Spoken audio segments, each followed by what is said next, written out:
We'll take home a Cardinals hockey sweater, courtesy of Valley Sports Midwest. Now you can look like the pros on the ice and on the field. That's Friday, September 16th. Celebrate the kickoff to hockey season at the ballpark. For tickets or more information, visit cardinals.com/promotions. Frederick Roofing, wherever you live, from Chesterfield to Crestwood, from Teaneck to Ferguson, Lehigh to Ladue, Town and Country and more. Warson Woods to Winsville, the one you know. Frederick Roofing, wherever you go. For a hole in your roof, for a whole new roof. Frederick Roofing. 314-645-2000. Aren't you tired of hearing ads that say they're the best, they're the experts, blah, blah, blah, just one unsubstantiated claim after another? Well, here are two substantiated claims that actually mean something if you need roof repair or a new roof. With a family-owned business tradition of over 80 years and 80,000 satisfied customers, you can depend on Frederick Roofing, residential or commercial. For a hole in your roof or a whole new roof. Frederick Roofing. Frederick Roofing, 645-2000. Feeling the pinch of higher prices? Golden Oak Lending can save you money with their low fixed rates. James Hawkins here, president of Golden Oak. You can offset today's high prices by using the low interest equity in your home to pay off credit cards, make home improvements, or simply put cold hard cash back in your pocket. Start saving money and skip 2 mortgage payments. Call 314-567-GOLD today. Golden Oak Lending, short my blues. NMLS 114937. When it comes to hiring, you don't need to be doing all the searching, screening, and interviewing yourself. What you need is Indeed, the end-to-end solution that makes it easy to attract, interview, and hire quality candidates. Visit Indeed.com/credit. Don't miss Farm & Home Supply's Fall into Savings event. One day only. Saturday, September 17th. Save on items inside the 2-page flyer. Like $25 off men and women's Wolverine boots. Or get a free $25 Farm & Home Supply gift card with the purchase of an Echo trimmer, blower, or chainsaw. View the ad online right now at farmandhomesupply.com. If you use a smart speaker, you can listen to 97.1 easier than ever. Just tell it to play 97.1 FM Talk. Or download the Odyssey app for your phone and stream the station whenever, wherever. That is exactly what I needed to hear. Thank God someone here knows what they're talking about. That's us. That's right. Gotta love this American ride. All right, you need to take the time and get the full picture. Come on, turn the radio on. It's Saturday and I won't be long. Don't get me wrong, I love the ladies. I mean, they rev my engine, but they don't belong in the newsroom. It is Anchor Man, not Anchor Lady. What do you want from me? I'm not America's sweetheart. Goodness sake, kid. Keep your voice down. Your father's listening to the radio. I'm not America's sweetheart. This is the Annie Frey Show. Cheryl Cassoni is covering the numbers for the August CPI. Right to you, Cheryl. 8.3% is the year-over-year number. 8.3%. If you strip out the core, it is 6.3%. Again, coming in hotter than expected. So not good news to start off the day with 8.3 inflation. They say hotter than expected. That almost sounds like it's a good thing, but it's not. Welcome into the Annie Frey Show. We are happy that you're here. Not so great numbers, and we're watching the Dow right now. It's down a little over 850 points. That was a dramatic moment. That Brad, you pointed this out, and we're working on some new things today with the live stream. So we would invite you to come check out the Annie Frey YouTube live stream. We're going to try to do a few extra things there. We'll probably screw it up, but you can watch us fail. And eventually we'll succeed. But you were talking about that clip specifically. And they're on there and they're talking about, wow, these numbers, this is like these numbers just came in. We have the report right here, right now. And we saw this clip on YouTube. I sent it to Brad. I was like, Brad, pull this sound. And you said that the initial comment that you saw in that clip was kind of ironic. Yeah. The initial comment says, and you can tell because they put a thumbnail up whenever you see a video. On the thumbnail, all the futures behind them, when I say futures, the stock market stuff behind them was all green. And they're like, it's hard to make your point, smug voice. Hard to make your point when all of the futures are green behind it. You have a good smug voice. I'm good at being smug. Okay. So you flip this on. Oh no, 8.3%. But all the futures are looking pretty good. So right. So Brad, your point not well made when you share this video. Well, yeah, but then you share the video and like you watch the video because the information that she's reading is brand new. Like it's a literal this just in moment. Yeah, old times they handed a sheet of paper across and she'd have been reading it, but it's digital now, so you don't. You get to should see start that. handing me sheets of paper, and I'll say this just in, and then I'll just read whatever it says. I'm all in on that. Okay. I just need a stack of paper to hand you. Yeah. But anyway, so she starts reading this, and immediately that entire green screen switches to red. And I'm looking at the stock market now, and we're down 865 points, 2.67% after these numbers came in. So it's a little easier to make the point now. Yeah. Like, don't try to dunk on stuff if you don't know what you're talking about. Is it I was having a conversation with somebody this morning who is paying attention to politics, invested, caring, concerned about what's going on. And his point was people have to start waking up. Mm-hmm. People have to start understanding what's really at stake here. One of the stories covered last night on Tucker Carlson was about how pretty much right after President Trump's, what did Brian Wiggins refer to it yesterday as the Red Scare speech or something like that? Right after that, all of a sudden you have investigations. People are getting subpoenaed who are known Trump supporters. The woman who has worked very hard to advocate for people who have been detained for what she says is too long without being charged, and there's no speedy trial that is being invoked, and she's trying to get the word out on this, that she had FBI agents at her door the day after that speech and their presence there was that they had received an anonymous tip that she was present on January 6th. She's never been convicted or charged of a crime. She's never been convicted of a crime. But here are FBI agents because of an anonymous tip that she was present in the Capitol at January 6th. Man, so in video gaming, they have this term called swatting. Yeah. And you've heard of this, Sure. right? And so people just call the SWAT team and say there's an active shooter or something. This person's got a gun, and they will have the SWAT team come to these people's houses. They have to take it seriously. And they do. And they have to take it seriously. I mean, there's a couple YouTube streamers that I've watched who aren't video game people that Tim Pool, he got swatted. Somebody didn't it's happened multiple times. Yeah, they didn't like what he was saying, so they raised a false allegation against him, called the police. The police had to show up and go through the place, and it was while he was live on air, and so he had to stand up, and he just let the stream run while they were doing their thing. Smart move. Yeah, but it's insane to me, and that's what it sounds like they're doing with the FBI. This person in the United States is a lawyer representing people who are accused of a crime in the United States, where you are presumed innocent until proven guilty, and you have the right to a legal defense. Not just a legal defense, a vigorous legal defense. And they are now sending the FBI to this lawyer's house because she might have been present on January 6th. Brad, I'm so glad you brought that up, because yesterday we covered the story about how the 5 individuals who are being detained at Guantanamo Bay for being the masterminds behind 9/11. We played a clip from a Catherine Herridge CBS report, and it includes the defense team for these 5 terrorists who are willing to plead guilty to the crime of masterminding 9/11 in exchange for the elimination of a guilty plea. So explain to me why somebody who's advocating, like you said, providing a vigorous defense for people who were in any way, shape, or form involved in the events of January 6th at our nation's capital.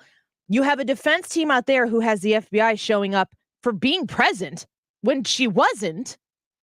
For being present there, but we have also a defense team out there who is openly advocating for lessened charges against the people who mastermind 9/11. Don't hear me wrong, folks. I think that the defense, providing a defense for even the worst among us, is what makes our country great, because everybody gets the opportunity to stand that trial. But that is not what the left is doing to the right at this moment in time. like actions speak louder than words, and their actions say that they don't believe in the things that we have always agreed upon. They don't believe in these anymore because they see you as a threat, and therefore the ends justify the means, and they will go to any means that they can come up with to make sure that you are no longer a threat. It's crazy to think that the scariest thing, in my opinion, facing the American people is the two-tier justice system. I hate everything about that because that's so anti-American. That is not what the United States was. That is not what the founders had in mind. And then the people that are out there saying we can't have a two-tier justice system. Nobody is above the law. How many Democrats have we heard say that? And then we look, and this is what we see. So the ones that are presently being above the law. It's the ones whose husbands are being arrested for DUI and driving under the influence. It's them. Or the ones who are destroying evidence and emails, or the ones who are connected to people who are trading on positions of power in the federal government for make it sweet deals with foreign adversaries to the country, but business partners behind closed doors. We all see it. We all know it. And it's so, I mean, this is the thing that gets under people's skin that are paying attention. It's in such plain sight that people miss it. It's so incredibly obvious that people look and say, whew, it's so out there. They would be so bold if what you're saying is true. And we're like, we know. We know. We see it here. The two-tiered justice system is fully in place. And the things that we actually don't, in many counties, in many states, even coming January 1st to an Illinois town near you, we don't even hold criminals accountable for their crimes anymore. And I'm talking about actual violent crimes against people who are living their law-abiding lives. It is such an upside-down society. It is the epitome of gaslighting, because you're sitting here, you're going, what's going on? You're thinking, I think I'm crazy. I think I've lost my mind, because what I see in my everyday life is so incredibly bizarre and upside down and inside out that I have to be seeing this wrong. It has to be me, because we just wake up the next day and we just go along to get along with the current state of affairs. It has to be me. I must be crazy. That's what gaslighting is. You're not crazy. This is the way that our society is right now. And folks, in November, you can change it. It doesn't have to be this way. It doesn't. You can stand up, but you got to get involved now. It cannot be something that you complain about the day after the election when you didn't do anything right now. You have to get involved. You know what else really grinds my gears? People who won't zipper merge. Oh, man. That's today's YouTube live chat poll. Do you support and participate in the zipper merge? Weird transition, but an important one. Yes or no? Do you know what a zipper merge is? We're going to get Hannah in here in the next segment. We're going to talk this out a little bit. But I want you to go to the Annie Frey YouTube channel. You can comment on all of these things that we're discussing right now. But I also want to talk a little bit about the zipper merge. And it's just something that I'm passionate about. And I'm so passionate about it that Tom Blair from MODOT, who's a St. Louis district engineer, is going to come join us at 1:25 to explain and, I think, advocate for the zipper merge. Yes. Good. Do you support and participate in the zipper merge? I am going to read. We don't usually read these comments this early in the show because Hannah is starring them and highlighting them. And she will give us the results of the poll. Yes or no, if you support the zipper merge, she will give us the results at 2:45 along with your comments. But I have to read Chris's. I support zipper merge, but it's like gun control. It only works if every single person does it. He's not wrong. He's not wrong. I don't love it, but he is not wrong. So you can go into the Annie Frey YouTube channel and vote yes or no if you're a zipper merger. I think that this is like, if you drive on the highway, I don't think you cannot have an opinion on this.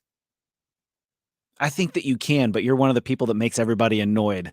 No, because if you're somebody who understands and has heard the advocacy for zipper merging, and people are going, Annie, what's a zipper merge? I'm going to explain it to you in detail when we come back with what was like a PSA that you flipped from.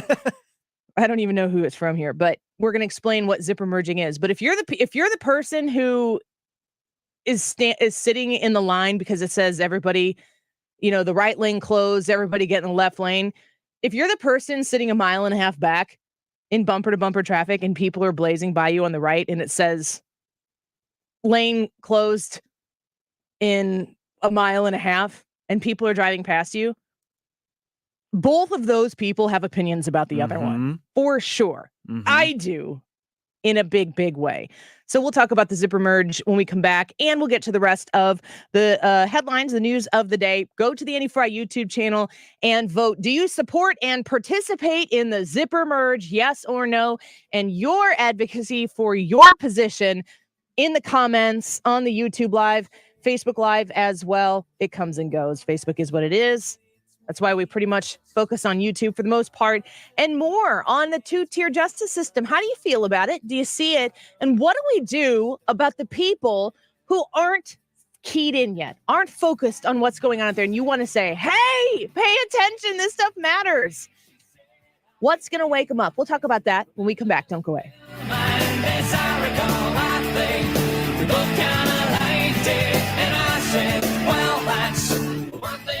You're listening to The Annie Frey Show. Find the podcast, on-demand audio, and more at 971talk.com/Annie. More people are landing on 97.1 FM Talk every day. Wow, that's amazing. It's St. Louis's radio destination for information with perspective. That's the only station I listen to. 97.1 FM Talk, the place for ideas. Surprise! Surprise! You know, surprise parties, they can be fun, right? Well, financial surprises, not so much, especially when you're retired, like finding out you owe more in taxes than you thought you would, or having to go back to work to make ends meet. Maybe you think you'll be okay, but why not double check just to be sure? Call Marvin Mitchell at Compass Retirement Solutions and schedule a retirement double check. Marvin and his team have been helping families plan for retirement for more than 15 years. Call 314-373-1598 to schedule your retirement double check with Marvin Mitchell at Compass Retirement Solutions. That's 314-373-1598. Don't let a financial surprise derail your retirement dreams. Give Marvin and the team a call, 314-373-1598. Firm offers insurance services, investments, and services offered through Compass Retirement Group, a registered investment advisory in Missouri and in Illinois. This is a great time of the year to upgrade the energy efficiency in your home with my friends at Window World. Mark Cox here to tell you more about my experience with Window World. They replaced a couple of windows at my house. They were just panes of glass. We wanted to be able to get some airflow into the master bathroom. They came out, they gave us a free estimate, and then had the windows at seams installed in no time. Very professional, lifetime warranty I get, and you get an extra double strength glass on their replacement windows that's not common. So you're getting a great price, simply the best for less. They do front entry doors, rear entry doors if you're looking to replace that back door or sliding glass door in your home. They've got a great selection at Window World. They're also right now offering 18 months, same as cash financing, of course, with approved credit. The preferred window of the St. Louis Blues. 314-993-1800, windowworld.com. Hello, I'm Joe Cordell of the domestic litigation firm Cordell & Cordell. Here are a few quick divorce tips that we provide our clients. Number one, don't move out of your house just because your wife tells you to. Remember, that's your house too. And number two, don't blow through the financial statements that you file with the court. These are key exhibits, and they often make or break your case. And number three, watch the social networking. Expect your wife's lawyer to do a thorough online search. And incidentally, this is a two-way street. Now, a bonus tip. Partner with your attorney in assembling evidence.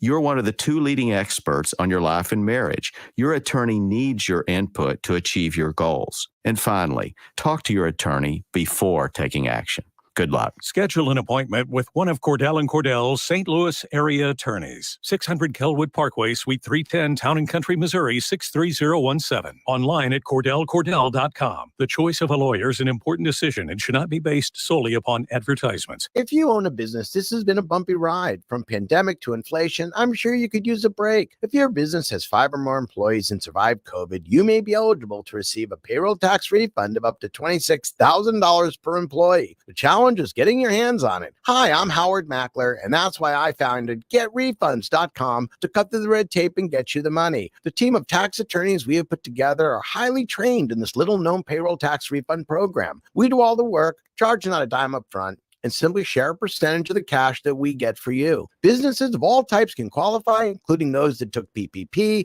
nonprofits, and even those that had increases in sales. We have helped return over $1 billion to businesses, and we can help you too. Just go to getrefunds.com, click on Qualify Me, and answer a few questions. This payroll tax refund is only available for a limited period of time. Don't lose out on up to $26,000 per employee. Go to getrefunds.com. That's getrefunds.com. It's time for a $98 AC tune-up. For details and a list of all station contest rules, visit www.971talk.com/rules. Just a young gun with a quick fuse. I was uptight, wanna let loose.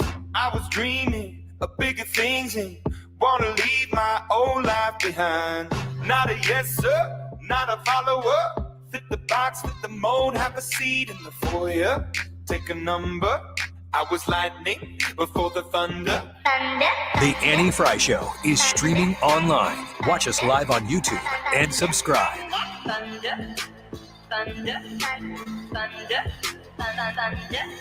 All right, we're getting to the bottom of who's who in here in our Annie Frey Show audience. And I knew it would take the zipper merge to divide us appropriately so we could all look across the aisle at one another and judge each other on something other than politics. It is a divisive line for people. If you go to the Annie Frey YouTube live chat poll, the question is, do you support and participate in the zipper merge? Hannah, we asked you this question. Yes, this morning when I saw that on the show sheet, I was like, zipper merge? And I had no idea what that meant. I thought it was something political about voting. I have no idea. It's going to be by the end of the show. But after last segment, you guys were talking about driving. I was like, okay, merge with driving. Okay, now I got it. We're But getting a little closer. Still, myself and other people in the comments have been asking for a clear definition of what zipper merging is. So let's listen to what Brad here pulled. When a lane on a highway is temporarily closed due to construction and traffic is backed up, drivers may see road signs asking them to merge in a specific fashion, known as the zipper merge or late merge. A zipper merge has drivers use both lanes until reaching a defined merge point. To make traffic flow efficiently, drivers then take turns merging into the open lane in a zipper-like fashion. Remember, drivers who are changing lanes must signal, while drivers who are remaining in the through lane must let in one vehicle. So Brad's key point to making the zipper merge work. Yeah. Taking turns, leaving a spot for the car to your right or to your left to merge over. For how many cars? I leave a car and a half. But I mean, how many cars are you supposed to let in front of you? Just one. Just one. Not all of them. Nope. You get to the point where the merge is supposed to happen. And instead of having one super long lane full of cars in the left lane because the right lane is closing, you take half those cars and you've got half of them in the left lane and half of them in the right lane. And up where the merge happens, it goes left lane, right lane, left lane, right lane, left lane, right lane. But instead, what ends up happening is a sign is put up, right lane closed ahead 2 miles, and everybody gets over in the left lane, and it takes so much longer. Well, it takes so much longer because not everybody gets over in the left lane. Well, that's dumb. So the thing is for it to work, you have to leave that space, and your traffic on both lanes have to be moving at the same speed. What ends up happening is not everybody moves at the same speed. Not everybody leaves that spot open. So you get a couple cars that are way up in the front where the merge are, and then somebody in the left lane will jam on their brakes or not let them in. And the traffic in the left lane slows way down, which backs the left lane up. So what do you do with people like Josh, who you commented on the YouTube, Josh, and I'm calling you out. You're bold to say this, and I know there are more people listening who are like you. He says, I'm the guy that rides the line to keep people from passing me to go up to the front and cause the traffic. The traffic is caused because people aren't going to the front. The traffic is caused because people aren't taking turns. Yes. It's not about being in front. It's so what's the solution? Take your turn. Yeah. Share. Share. Be courteous of other drivers on the road, whichever lane you're in. And so there's a responsibility then to the driver that's in the lane that doesn't have as much traffic, the one that's going up toward the front, to be timing their vehicle with the flow of traffic in the other lane so that when the merge happens, it happens smoothly and there's no brake lights or anything and you just keep going. I was driving 5570. This was maybe 3-4 years ago, but I remember the day. Oh boy, this must be good. I was driving 5570. And no, it was more than 5 years ago because it was when I lived in Howell, Illinois. So I would drive from downtown St. Louis on 5570 past where 70 splits off and it goes just to 55. Howell is exit 30. So I was driving 30 miles on 55 and there was traffic that was closed down. I think it was right past Troy, Illinois-ish. Mm-hmm. It might have been before the 162 exit or whatever it is, but it would cause massive traffic every day. And so I would be heading home. Well, that day I needed to get off at 159. 159 was maybe a half mile to a mile before where the merge was supposed to happen. I was passing 157, so that's the first big road that you would get off of 5570, and I needed to get to 159. I needed to get to the other side of the Troy, Maryville, Collinsville area. There was a semi driver who was hanging it out in the right lane to make sure that nobody could pass him. And the merge was happening well past my exit. And I was I know where I was going. I was going to Anderson Hospital because I was pregnant at the time. Kind of a big deal. And I needed to get to the hospital and the traffic was really super backed up that day. And the semi was hanging it out in the right lane, which was the one that was going to need to merge in the left lane. I mean, I'm talking more than a mile before where the merge was supposed to be happening. And I was going to get off of the highway before I was going to have to merge. So I felt like I had access. I needed to have access to that right lane that they were self-policing. Oh, it made me so mad. I called the local police. I didn't call. I was going to the hospital because I was pregnant and I needed to get there. And I said to the local police, I asked them for permission. I said, what am I supposed to do there? They said to me, I would probably just pass him on the shoulder. What? And I'm like, you're telling me right now that if I am driving, because I mean, the traffic was maybe going 30, that if I'm driving on the highway right now and I need to get off because I had a good reason to get there. I remember this. I had a migraine and I was pregnant. I had a migraine and I had lost feeling in one of my arms, which has happened to me before. But I was pregnant, so I was working my way to the hospital. I was like, I need to get to the hospital. He's doing this to keep people from, like, air quotes, cheating in the merge that's going to happen down. I don't know what to do here, but I need to get to the hospital fast. And they're like, just pass him on the shoulder. So I did. But I mean, that was illegal for me to go on the shoulder on the highway around a semi if the semi wanted to make an even bigger point, which sometimes semi drivers do. The vast majority of truck drivers are wonderful and they make the world go round for real. My dad's a truck driver. So Yes. Well, I know my dad drives construction. I know we have a ton of, I hear from them, but it's just like the idea of the zipper merge where everybody drives to where the merge point is and takes one car at a time. That's the way it's supposed to be. That's what they're advocating for. And I don't know what to do in a situation now where that's what the advocacy is for from the people who run, like from MODOT and IDOT. The Department of Transportation says this is what you're supposed to do. What do you do? I don't know. At the end of the day, to do this, you've got to put your pride aside. And I think that's I'm serious. I think America. I think that's the biggest thing. The biggest problem is because the people in the one lane won't let the people in the other lane in because they're like, how dare you pass me up on the right? Can't wait to read these comments. One, I know we have a ton of truck drivers who listen to our show. I can't wait to hear from them in the comments. Also, I feel like I've been dealing with zipper merging every single day for the past almost 2 months because the way I take to work on 44, Big Bend has construction, and you on both sides of the highway, you have to merge, and you know it's coming. I can't wait to hear. No, Ryan, I'm sitting in your seat. You're not allowed to come in. He gets the next segment. So I've been dealing with zipper merging every single day on the commute to work, both ways. Are you going up to the merge and then merging in? Or are you the person who sits in the line like it says right lane closed, get in the left lane? Are you getting in the left lane right away?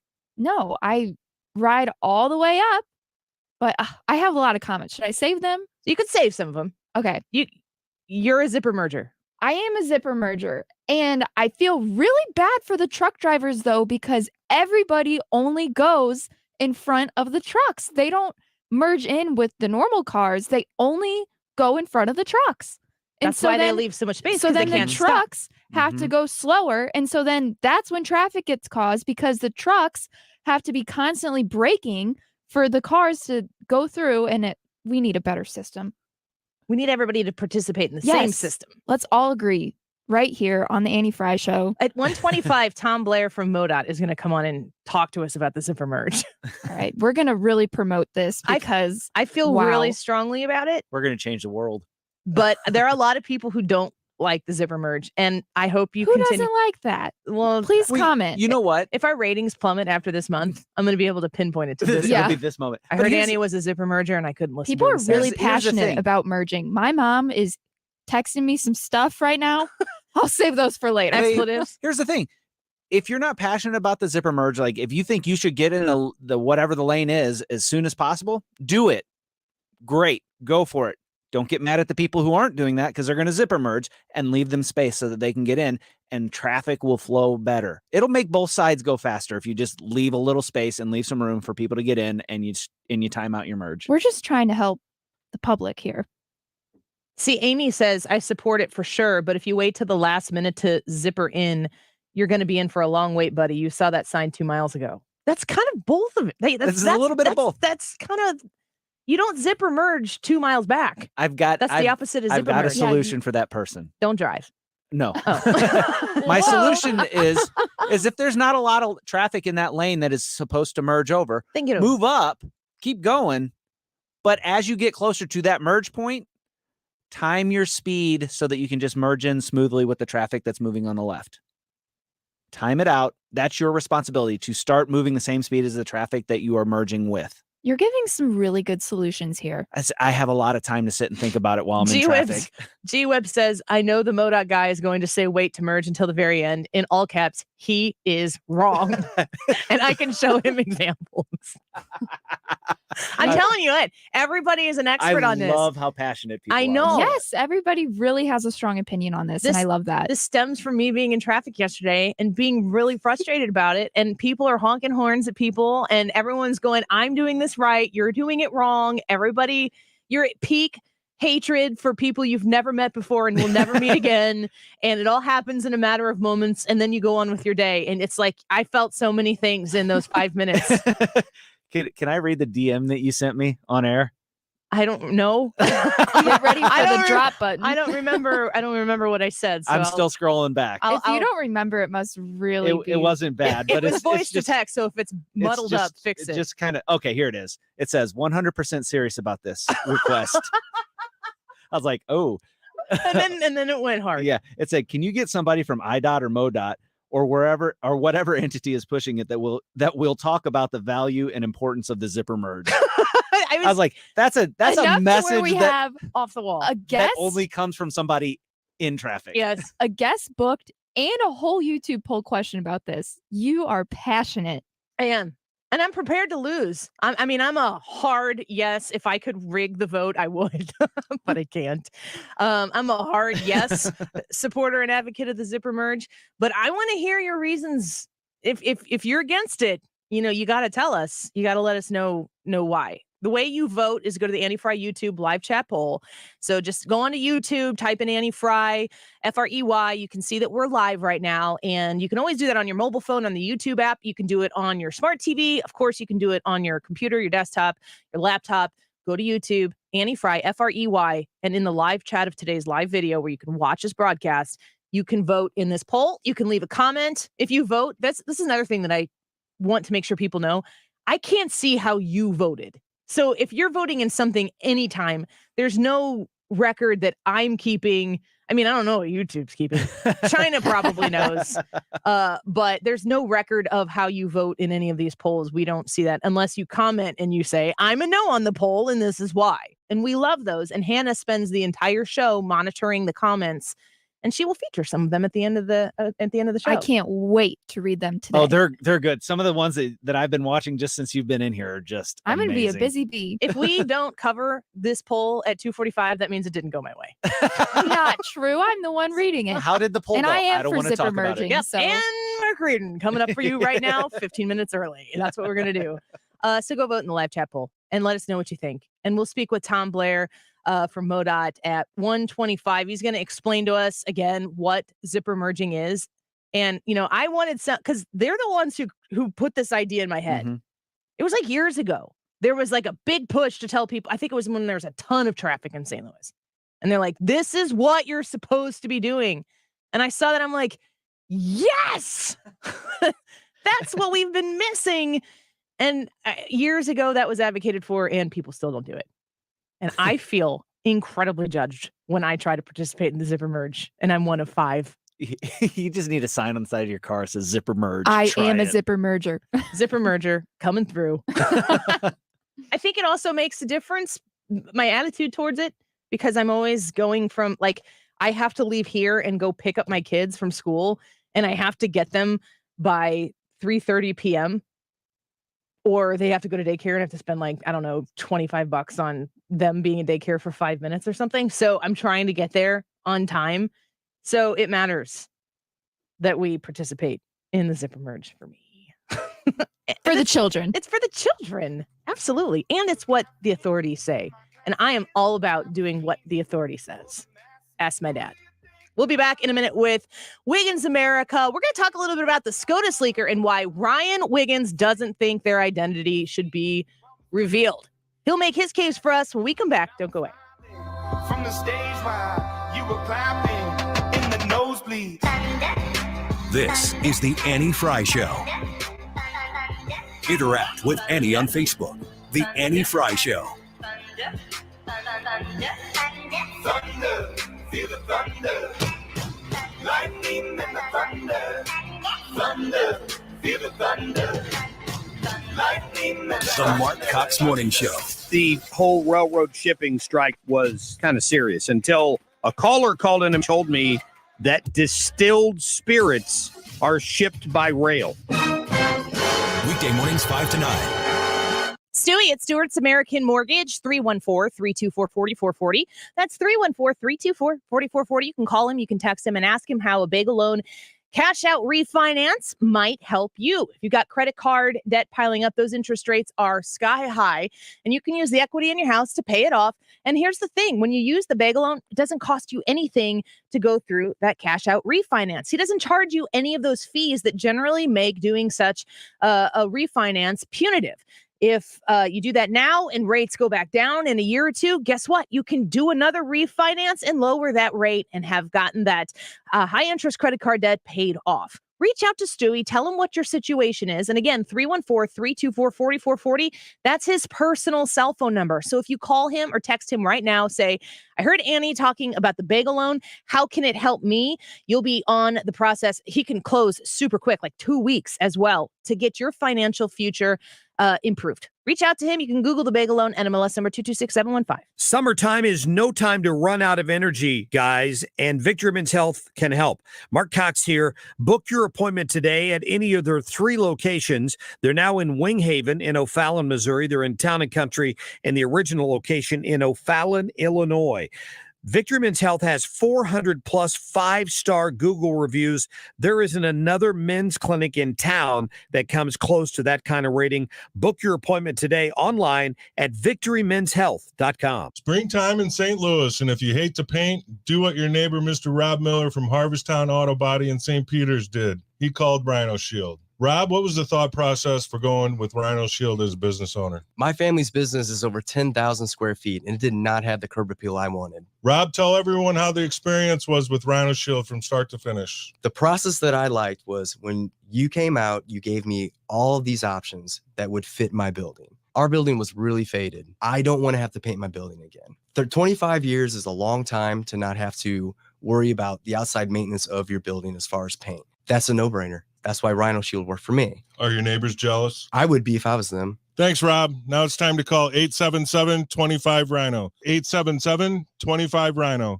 or 877-25rhino.com. Genius. Don't paint, don't Rhino, go Rhino Shield. Never paint your house again. Rhino Shield. If your house sits on a double lot and you're interested in selling it instead of mowing the extra ground, we're interested in buying it. We've been buying a lot of infill lots throughout the greater St. Louis area, and we're even buying raw ground. So if you have any land you're interested in selling, whether it's a vacant lot, raw ground, or house on a double lot, we're interested in buying it. We'll even subdivide it ourselves. Please reach out. Clayman.group.com. KLAMEN Group.com. 314-946-9999. 314-946-9999. Mark Cox here live at the Range St. Louis West for their 7th annual Customer Appreciation Day. Be sure and stop by today. They got free food. They've got giveaways all day, free shooting lanes if you stop by. And of course, I'm live out here as well. They got reps from Sig Sauer, St. Louis Kolache factories out here feeding people, and they got sales, lots of sales on everything they have inside the store. Again, 14803 Manchester Road in Baldwin. Stop by and see us for Customer Appreciation Day. Hi, this is Ken. And Lori Heisey of Heisey Advisory Group. We're dedicated to helping individuals and families work toward their financial goals. If you're retiring soon, join us Saturday at 9:30 a.m. for your Retirement Highway. Investment advisory services by individuals through AE Wealth Management, LLC.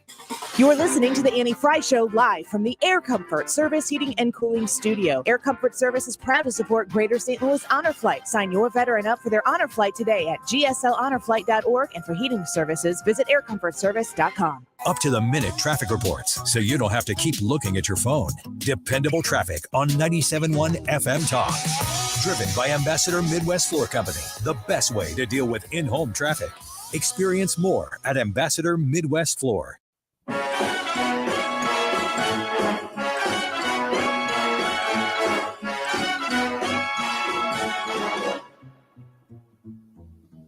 If you're blue and you don't know where to go to, why don't you go where fashion sits? This is the Annie Frey Show.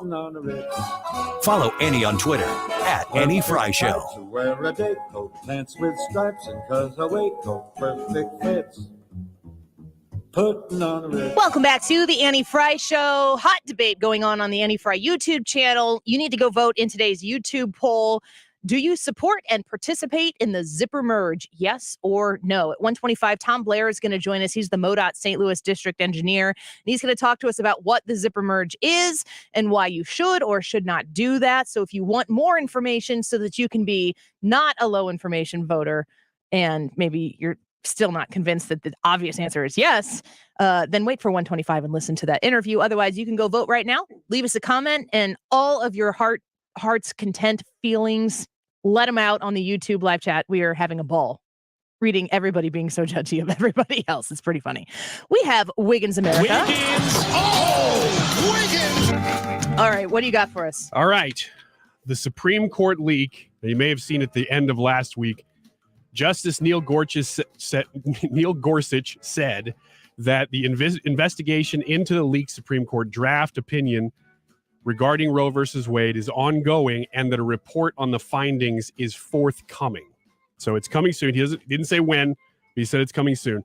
Here's the line that I think will cause debate and that I'm taking a stance on that I think it should remain internal. Is he said that he did not indicate whether the report will be made available to the public.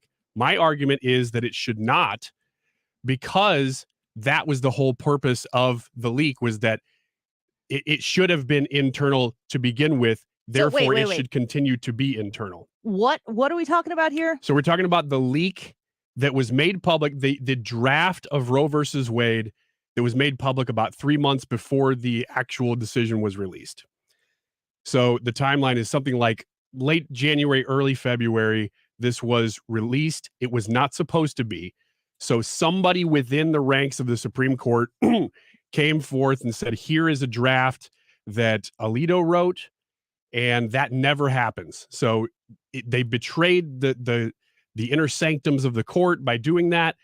and an investigation started. Now, what turned out to be is that it was pretty close to the actual decision. So, well, what they released was the actual opinion at the time. It just wasn't the final draft. Right. It wasn't the final draft. So, but the final draft was actually fairly close to what that opinion was at the time, which means that it was a legitimate leak. And the court has said as such, and Supreme Court John Roberts has said that this was a full betrayal of the court. My argument is that though that was made public, this investigation, because it's not breaking any official laws, should remain within the confines of the court. I think that's ridiculous. Go ahead. Okay. Well, how are we ever going to actually know that they actually got a leaker? I mean, they could just be like, we've completed and we've concluded our investigation and we've identified all the parties involved, and that's that. And we don't know if they got a leaker. We don't know if that leaker is still in that position. We don't know what happened to them. How are we supposed to know, and why shouldn't we know that? Well, so far, this has been at least the appearance of bipartisan. This doesn't look like it's been the 5 or the 6 Supreme Court justices that lean to the right, if you want to even say that, versus the 3 that don't. This has been across the board. All the justices, Ketanji Brown Jackson kind of not included because she's brand new, have said this is a betrayal of the court. Mm-hmm. So if they all come out and say, we've got the leaker, and they don't release the report, I don't know why we wouldn't trust that they did get the leaker. Because I don't know that we can trust a bureaucracy.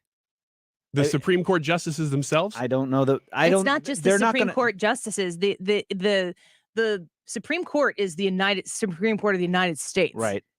And the information that they debate and the cases they debate are on behalf of the American people. There is not an inch of bureaucracy in Washington, D.C. that I trust right now with private information. Well, and then the other question is too, you don't think that the Supreme Court justices are the ones that are doing the investigation, do you? No, I don't. I don't actually know who's doing the investigation. So that's another thing. How do we know that there's actually an investigation if there's not a report? Wouldn't you like to know who was doing the investigation? Like when we found out Peter Strzok was the person prioritizing the investigation into Trump collusion with Russia in the 2016 election, we found out that's the same person, the same entity of people who said, yeah, we're really not going to press in on these Hillary Clinton emails. The people doing the investigating and the information, I mean, to me, especially talking earlier in the show about the 2-tier justice system that we have, when we do release names, it's for political reasons. Right. When we don't release names, it's for political reasons. So release it all. Yeah. I think that we need to know who this person is. And I think this person, for all the, I don't know, whatever they might get out of it, I think that they need to be made an example of. We need to set an example and set a standard that says, hey, when you do this, it's going to cost you big. I don't disagree with that. I just think that can be done within the organization itself. But if that happens within the organization, that doesn't make a statement to anybody who's thinking about going into that. Well, it depends on what the punishment is, because we don't really know what the punishment is. Exactly. And so if we don't know what that punishment is, what deterrent is there for somebody else to? Well, they will know within the confines of those who would come who could future leak. They will know. The ones that are there now, but the ones that are in the future, the ones that would be hired in, the new law clerks and all that, they won't know. Well, they will within that organization. Why do they get to know? Why them and not you or me? Who are we saying them? The people within the Supreme Court? You're saying they will know. Yeah, they will know. And they will know what? They will know what happened to that person. What was the punishment? Because how will they know that?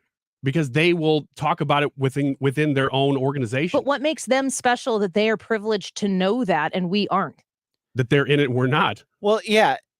But the question is why shouldn't we know then? Why is it that we then need to keep it secret?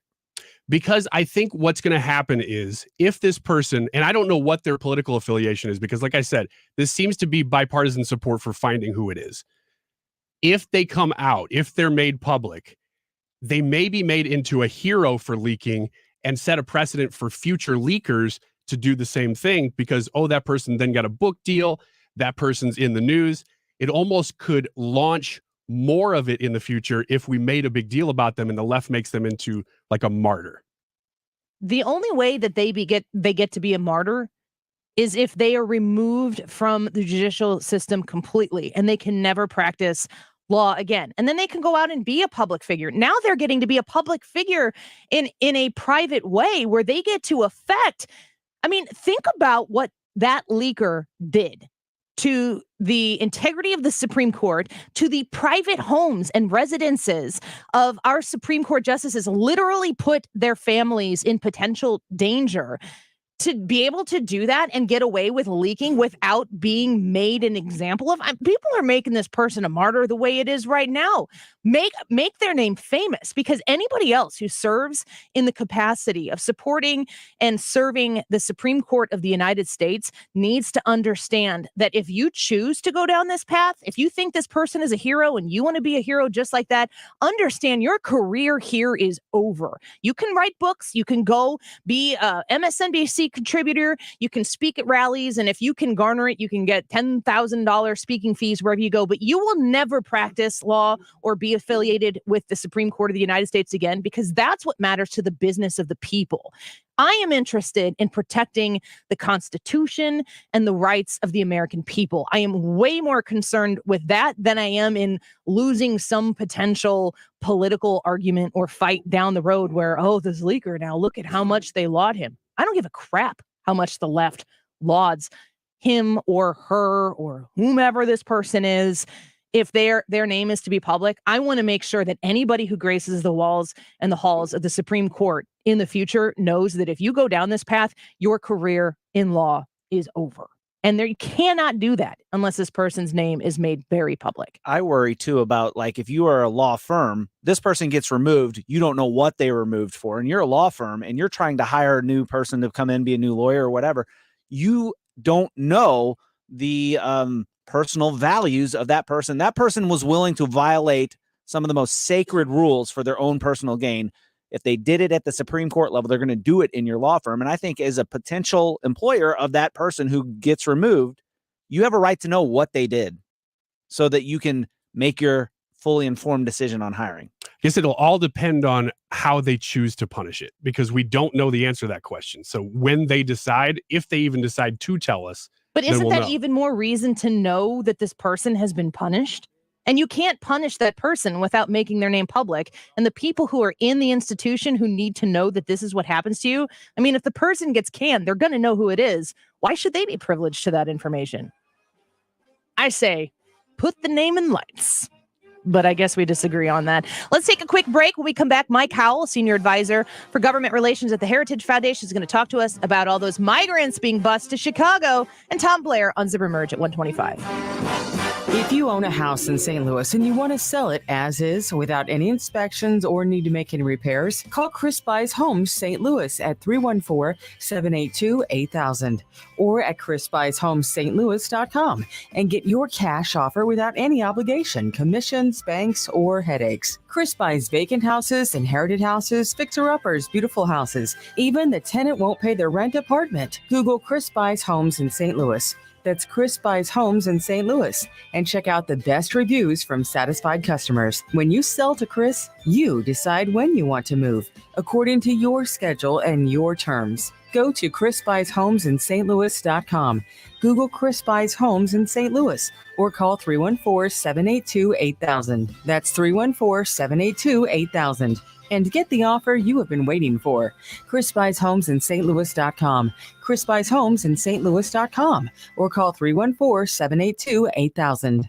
Feeling the pinch of higher prices? Golden Oak Lending can save you money with their low fixed rates. James Hawkins here, president of Golden Oak. You can offset today's high prices by using the low interest equity in your home to pay off credit cards, make home improvements, or simply put cold hard cash back in your pocket. Start saving money and skip 2 mortgage payments. Call 314-567-GOLD today. Golden Oak Lending, short my blues. NMLS 114937. I'm Thomas Helbig with the Retirement Advisory Group. I'm proud to say we are a family business. Through innovative financial tools, my nephew Bob and I are committed to making sure your retirement nest egg is kept safe from market declines. As a matter of fact, we have never lost a dime of our clients' money, and we won't lose any of yours either.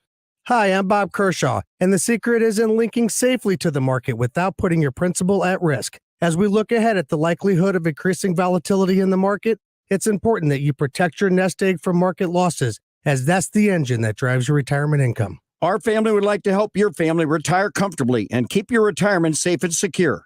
Call us now for a no-cost, no-obligation retirement review. And just for coming in, you'll get a copy of my second edition book, Your Key to a Worry-Free Retirement. We've been helping retirees and pre-retirees retire with confidence for 36 years. Call us now, 314-993-9494, or online at retirementkey.com. That's retirementkey.com. Man, what a great party you're throwing here. This wasp nest is great. Yeah, man, we got about 70 wasps in here. It's one in, one out. Too bad we can't fit any more wasps in here. It looks like they're having fun outside, stinging all the kids. Oh, man, who just pulled up? Oh, no, it's the pest control company again with those green wheels. They seem to kill every one of my parties. This is Derek, the owner of All Solutions Pest Control. We'd love to help you out, so please visit us online at allsolutionspestcontrol.com. If a pest-free home is your goal, call All Solutions Pest Control. KFTK FM Florissant, driven by the Bommarito Automotive Group, 97.1 FM Talk. Always live on the free Odyssey app. Says there's more work to do on Lisa Brady, Fox News. But he also says there's progress in the latest inflation report, not quite as high year over year as the last one, 8.3% in August, down from 8.5%. But there was a monthly increase. Economists were hoping to see a retreat in inflation last month. However, the consumer price index rose 0.1% from July to August. The CPI measures what consumers pay for goods and services. Core inflation, excluding food and energy, rose 0.6%.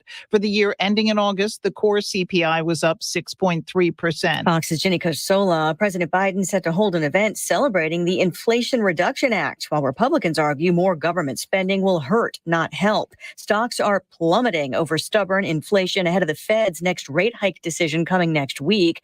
Right now, the Dow's down 896 points. Senate Majority Leader Chuck Schumer urging both sides to come to agreement and avoid a potential rail strike as a cooling off period in the contract dispute nears an end. Fox Business's Kelly O'Grady. If a strike happens, we could see more supply chain snarls, more inflationary pressure. We're talking about 60,000 workers of the remaining union holdouts, 100,000 if the rest were to strike in solidarity. Now, to that end, railroad executives confirm with me that they are following protocol and they're beginning to halt the transport of hazardous materials to avoid sensitive cargo like fertilizer chemicals being left unattended. One report estimates a nationwide strike would cost some $2 billion a day and require an additional 467,000 long-haul trucks on the road. The U.S. declassifying some documents about Russia's efforts to influence elections around the world. It says they've sent some $300 million to foreign political parties and candidates in more than 24 countries since 2014. America is listening to Fox News.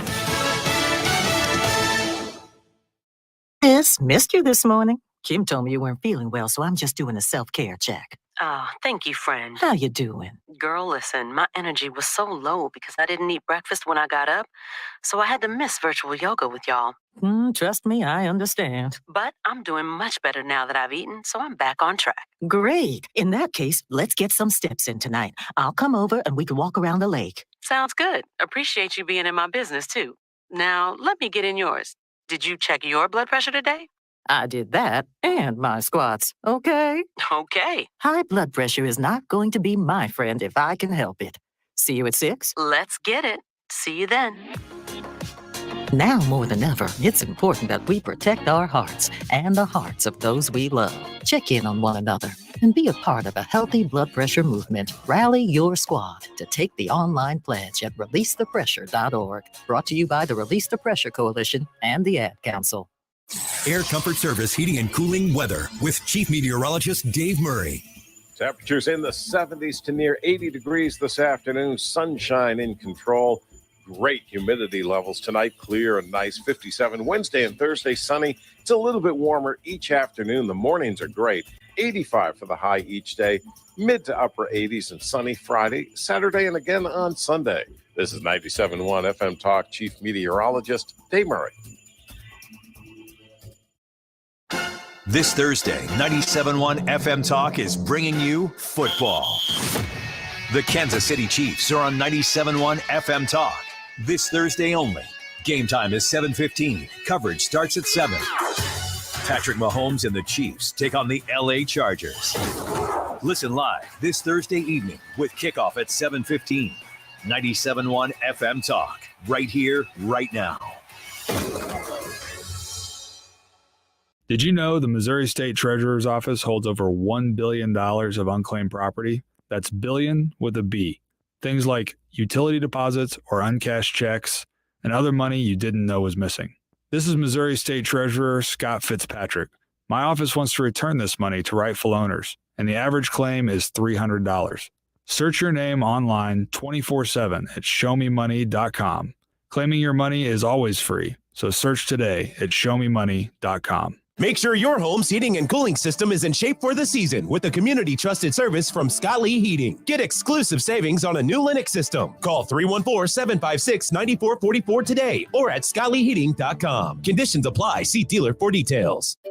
Finding great candidates to hire can be like, well, trying to find a needle in a haystack. Sure, you can post your job to some job board, but then all you can do is hope the right person comes along, which is why you should try ZipRecruiter for free at ZipRecruiter.com/radio.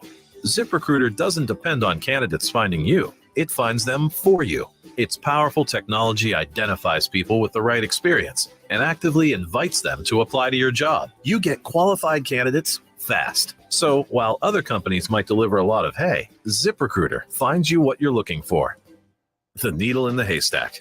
See why 4 out of 5 employers who post a job on ZipRecruiter get a quality candidate within the first day. ZipRecruiter, the smartest way to hire. And right now, you can try ZipRecruiter for free. That's right, free at ZipRecruiter.com/radio. That's ZipRecruiter.com/radio. ZipRecruiter.com/radio. Right now is the perfect time to call Zero Res to deep clean and refresh your carpets, air ducts, upholstery, and more. Call 314-474-2020. Get the Mark Reardon special. 3 rooms, 0 resified, starting at $129 and take $75 off your air duct cleaning. 474-2020. Download the Odyssey app to listen to 97.1 FM Talk and find content that moves you. Anytime, anywhere. The Odyssey app for 97.1 FM Talk on the go. That is exactly what I needed to hear. Thank God someone here knows what you're talking about. That's us. That's right. Gotta love this American ride. Right, you need to take the time and get the full picture. Come on, turn the radio on. It's Saturday and I won't be long. Don't get me wrong, I love the ladies. I mean, they rev my engine, but they don't belong in the newsroom. It is Anchor Man, not Anchor Lady. What do you want from me? I'm not a married sweetheart. Goodness sake, kid. Keep your voice down. Your father's listening to the radio. I'm not married sweetheart. This is the Annie Fry Show. You know, it's not about the migrants. It's about the very thing that Lori Lightfoot complained about and not giving us a heads up so we could be prepared, so we can tell our residents. Obviously, they had many, many questions about safety, about health concerns, about unaccompanied minors. And so it's just the arrogance of the state, just presuming they can do what they want. They invite people to come to this state, and then they just willy-nilly put them in the suburbs without even giving us the courtesy of letting us know. So that is the mayor from Burr Ridge, Illinois, Gary Grasso, talking about how these migrants were sent from Texas up to Chicago. Now, as an Illinois resident myself, of course, we all know that Illinois is a sanctuary state. The Democrats, the supermajority of Democrats in the legislature, and our super Democrat Governor J.B. Pritzker have made it clear that everybody is welcome here, especially right there in Chicago as a sanctuary city. Why is it that when they're getting these migrants shipped to them, bused to them from Texas, who is inundated with them, why is it that they end up getting dispersed to the suburbs? Makes you scratch your head. It seems like they're welcoming until they get them there, and then they don't really want to keep them. Let's talk to our guest, Mike Howell, about this. He's a senior advisor for government relations at the Heritage Foundation. Thank you for being with us today, Mike. We appreciate your time.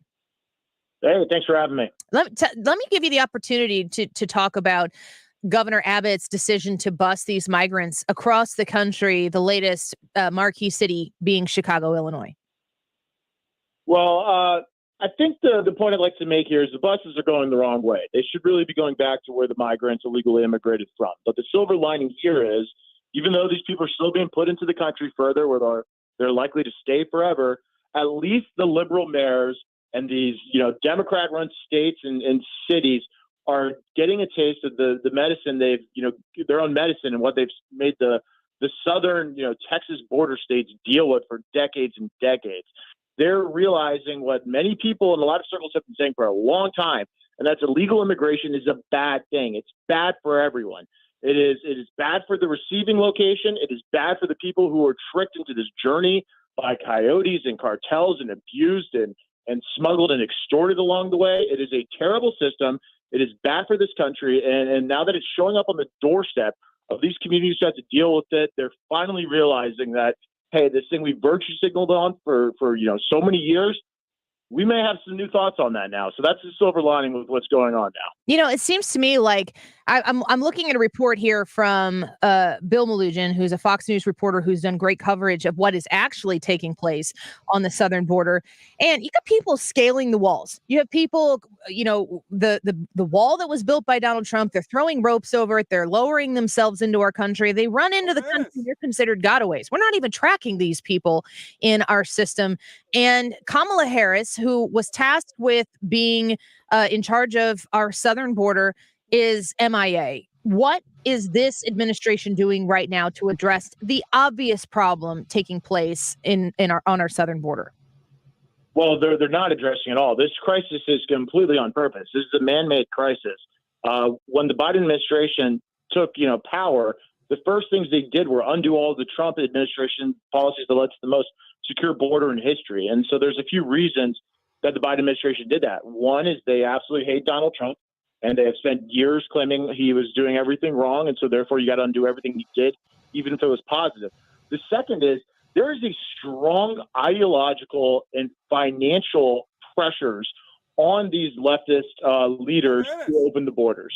The administration is largely staffed by people who come from the open borders community. This is usually either a Soros group or an immigration rights law firm, or people financially benefit or have ideological reasons to want the U.S. not to have a border. They believe that if you flood this country and rapidly change the demographics of it and put millions of more people on social services and disrupt the common culture, heritage, and language of this country, you will get better results for leftist politicians in terms of votes, the growth of government programs, and destroying basically civil society in the United States. And so they like to see this pain cost the United States because they fundamentally do not believe in us as a nation. They believe that it should basically be a Western hemisphere with open borders, and nations are the root of all evil, and that includes the United States. So these people ideologically want the destruction of the United States. And they've managed to co-opt basically the entire Democratic Party of the United States into these open border policies by messaging against, guess what? Oh, it's racist to have any sort of border control. And so that message has taken hold. It's over the course of decades, it has, gained traction and traction and traction. So now they have a stranglehold on basically the elected officials of, one of the two major parties of the United States. And we're seeing the consequences of it. It hurts in every imaginable way. It hurts economically, especially the, lower class in America who have to compete for jobs. It hurts everybody in terms of the drain on, social services. You can't have a welfare state in an open border. It makes no sense. Sometimes the resources run out. We have deficits and, inflation running through the roof, and we're importing millions of people who are entirely dependent on charities, social services, and welfare. Across the board, crime, and the crime not only that happens along the way when they get to the border, and the cartels that now have operational control of the border, but into the United States and the gang activity. Look at the drugs. 100,000 people plus overdose on fentanyl. That fentanyl is coming across the border, and it's able to get in so easily because the entire Border Patrol has been taking off guarding the border and turning to Uber drivers to get illegal aliens around the country. What's happening harms every last individual in this country, and what makes it even worse is it's on purpose and it's all part of the plan. It's probably the greatest example of the current administration trying to use their words to say, these aren't the droids you're looking for, essentially, to just say everything is fine on the southern border. It does not take much more than looking on Twitter to see people reporting on what's actually taking place on the southern border, for anybody to know, you wouldn't want this kind of behavior taking place over the fence in your backyard or in your community or in your state, let alone on the southern border of the United States. The idea that they don't want you to be paying attention to what is taking place in the southern border makes me concerned about how massive this problem actually is. We only know what reporters are able to get through, and it doesn't seem to be getting the attention the way I would want our administration to be paying attention to this issue. You're absolutely right. And I think we've hit a threshold point where the administration is basically willing to tolerate a certain amount of negative press that comes from the border because they think the benefits that I just laid out before outweigh the consequences. And so they see Fox News is talking about it. People on Twitter are talking about it, but it hasn't broken through to, your likely and consistent voters in their base. And the importation of new voters outweighs the loss of any others. And so basically they're in a position now where they're fine with some people, calling it out because they think it is worth the gain and that's, not enough pain. And that to me is just probably the biggest betrayal of our country by any administration in history. I mean, you can pull up any example. I'd be happy to explain why this one's worse. We've given up territorial, control over our southern border. We have a president who is, goes out and gives a speech and says there's a tax on democracy. Well, illegally importing millions of new potential voters is a bigger attack on the democracy than anything that's ever been alleged of any other president to have done. And they're doing it by ignoring the laws that have been passed by the Congress, betraying their constitutional obligations. And it doesn't get the outrage that it deserves. We're here talking about document retention for the former president while you have the biggest scandal playing out in front of our eyes. It is beyond impeachable conduct what has occurred. And frankly, the country, they know, can't recover from this. We have well over 20 million illegal aliens in the country now, not to mention birthright citizenship and the downstream effects. If you ever wanted to enforce, our immigration laws, we're talking about a massive operation, and they know that. They know they can get away with it, and it's just such an insidious, terrible, and frankly, probably the most un-American thing a president's ever done. We're speaking with Mike Howell. He's a senior advisor for government relations at the Heritage Foundation, but you've also previously worked in the general counsel's office at the Department of Homeland Security. I want to ask you a little bit about your experience having seen what you saw. And of course, since you've been there, the problem has exponentially gotten worse. Put me in a position where we are looking at doing the best we can to solve this problem in 2024 with a potential new administration, a new party in control. What realistically can be put into place to curb this issue?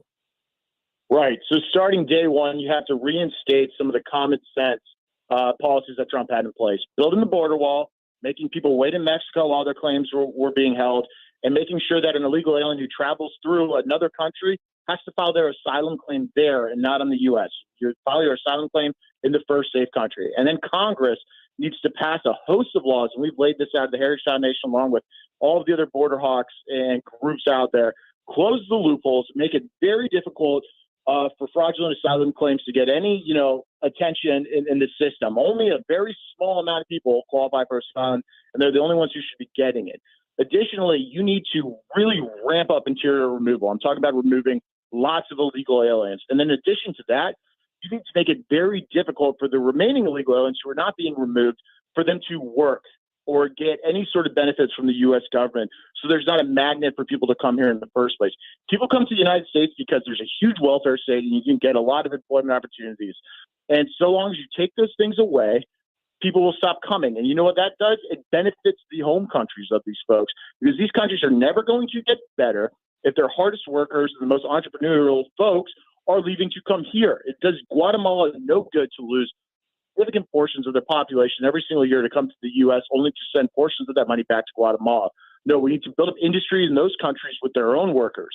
That's how you fix this hemispheric issues that we're having now, not by taking illegal aliens in by the millions and millions for political purposes and, sending, pennies on the dollar back to those countries. No, that's not how it works. And that's how they got to fix it. if common sense folks get power in, the next few years.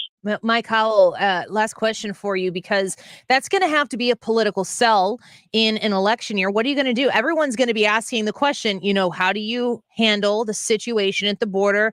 If many people believe exactly what you're saying, that what we are experiencing right now is absolutely a political calculated move that the Democrats see that benefits them generationally in elections. The Republicans, if they're going to advocate on securing our country and honestly, all of these taxpayer funded benefits that now are being spread much thinner. You talked about 20 million people in this country illegally. The Republicans are going to have to explain this to the American people in a way that gets the message across and is going to have to be perceived as more important than what the Democrats are going to do with that, which is to say it's mean and it's racist. How do you get that message across? Well, the first thing you do is you kick out the establishment consultants and pollsters out of the room who've been advising the basically the gatekeepers of the party over the last decades, who are basically of the view that illegal immigration is good for the Republican Party because it helps big corporations get cheaper labor. So you kick those folks out of the room and you get back to what the voters actually care about. They care about secure borders and being tough on the borders and enforcing our immigration laws. And you talk about this in terms of patriotism. This is about the United States. No country in the history of Earth has succeeded by opening up their borders and basically subordinating their interests to their own citizens. This is about America and Americans, regardless of your race, ethnicity, anything else. And the fact of the matter is people crossing the border now are from every single racial category, every sort of demographic category you could even think of. So you throw that kind of complaint out of the window. People are showing up from 157 countries. You have at least a few of every single type down there. So you just reject the claims that this is any bit based in any of these politically correct concerns outright. This is about America, American sovereignty, and the well-being of our own citizens prioritized over that of people who are illegally breaking into our country. People are sick of this. They're fed up with it. It's a big reason why Trump won the White House in 2016, and this frustration is even bigger now that the worst border crisis and betrayal of our country by President Biden has occurred. There's a great point too about Donald Trump in 2016. One of his key points, probably top 3 points, was build the wall. And that's where we got this whole mean and racist accusation from the left. And the people chose Donald Trump in that election. It did work in 2016. And I think that if it's delivered correctly, it will work again, and it will be for the betterment of the country. Mike Howell, it's a pleasure having you here. Thank you so much for giving us some of your time. Yes, thank you for having me. We'll do it again soon. Senior advisor for government relations at the Heritage Foundation, and also a former lawyer with the Department of Homeland Security in the Trump administration. Isn't it, Brad, don't you think, like, if you think back on the build the wall time, and that's where Donald Trump said, they're not sending their best. They're sending, what did he talk about? Like drug dealers and rapists and criminals or whatever. And he said that those people were coming, and they are. He didn't qualify everybody who was coming as such, but of course that's what they latched on. Probably in the old way of doing politics, that was a political misstep on Trump's part. But what they didn't understand is that he was not playing that game. No. And he was going his own way. But it's not as if you look back on what President Trump said about securing our southern border and making it a strong priority of his administration, which he did follow through on. That message resonated with the American people. I would hope that it would continue to resonate with the American people in a 2024 election, be it Donald Trump's representation of the Republican Party or another candidate's. Right. I hope it would. Let's take a quick break. When we come back, Tom Blair is going to join us. He is the St. Louis district engineer with MODOT, and we're going to talk a little more zipper merge.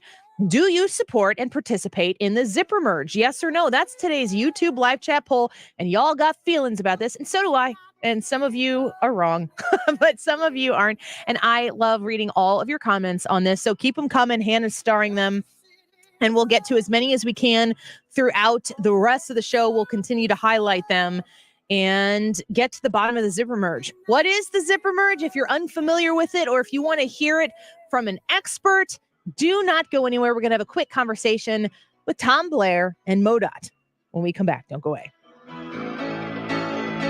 This is the Annie Frey Show. Follow Annie on Twitter @AnnieFrey Show. a singer in a smoky room. 97.1 FM Talk. Uncensored discussion that's free in more ways than one. This is where St. Louis comes to talk. 97.1 FM Talk. Right here, right now.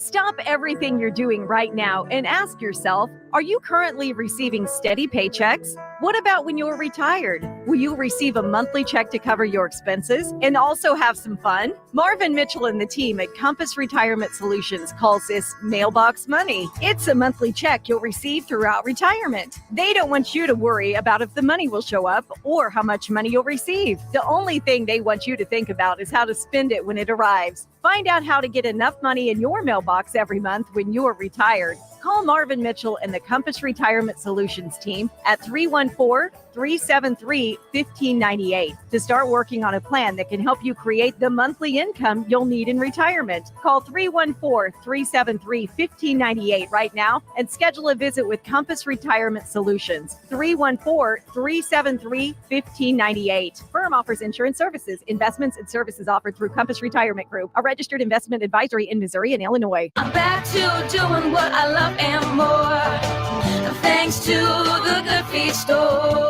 Hi, this is Arnold, owner of the Good Feet Store. Do you want to walk and stay healthy, but cannot because you are in pain? I just had difficulty walking. I could not walk in bare feet at all. Do you keep buying new shoes and inserts from the drugstore with little or no relief? I tried all kinds of shoes. It was the arch supports that made the difference from the Good Feet Store. The Good Feet system fits in all your shoes, so come to the Good Feet Store and become pain-free today. Call 314-317-9494 or visit one of our 2 locations on Olive, Catty Corner from TGI Fridays, or in Shiloh, Illinois, across from Deerbergs. Thanks to the Good Feet Store.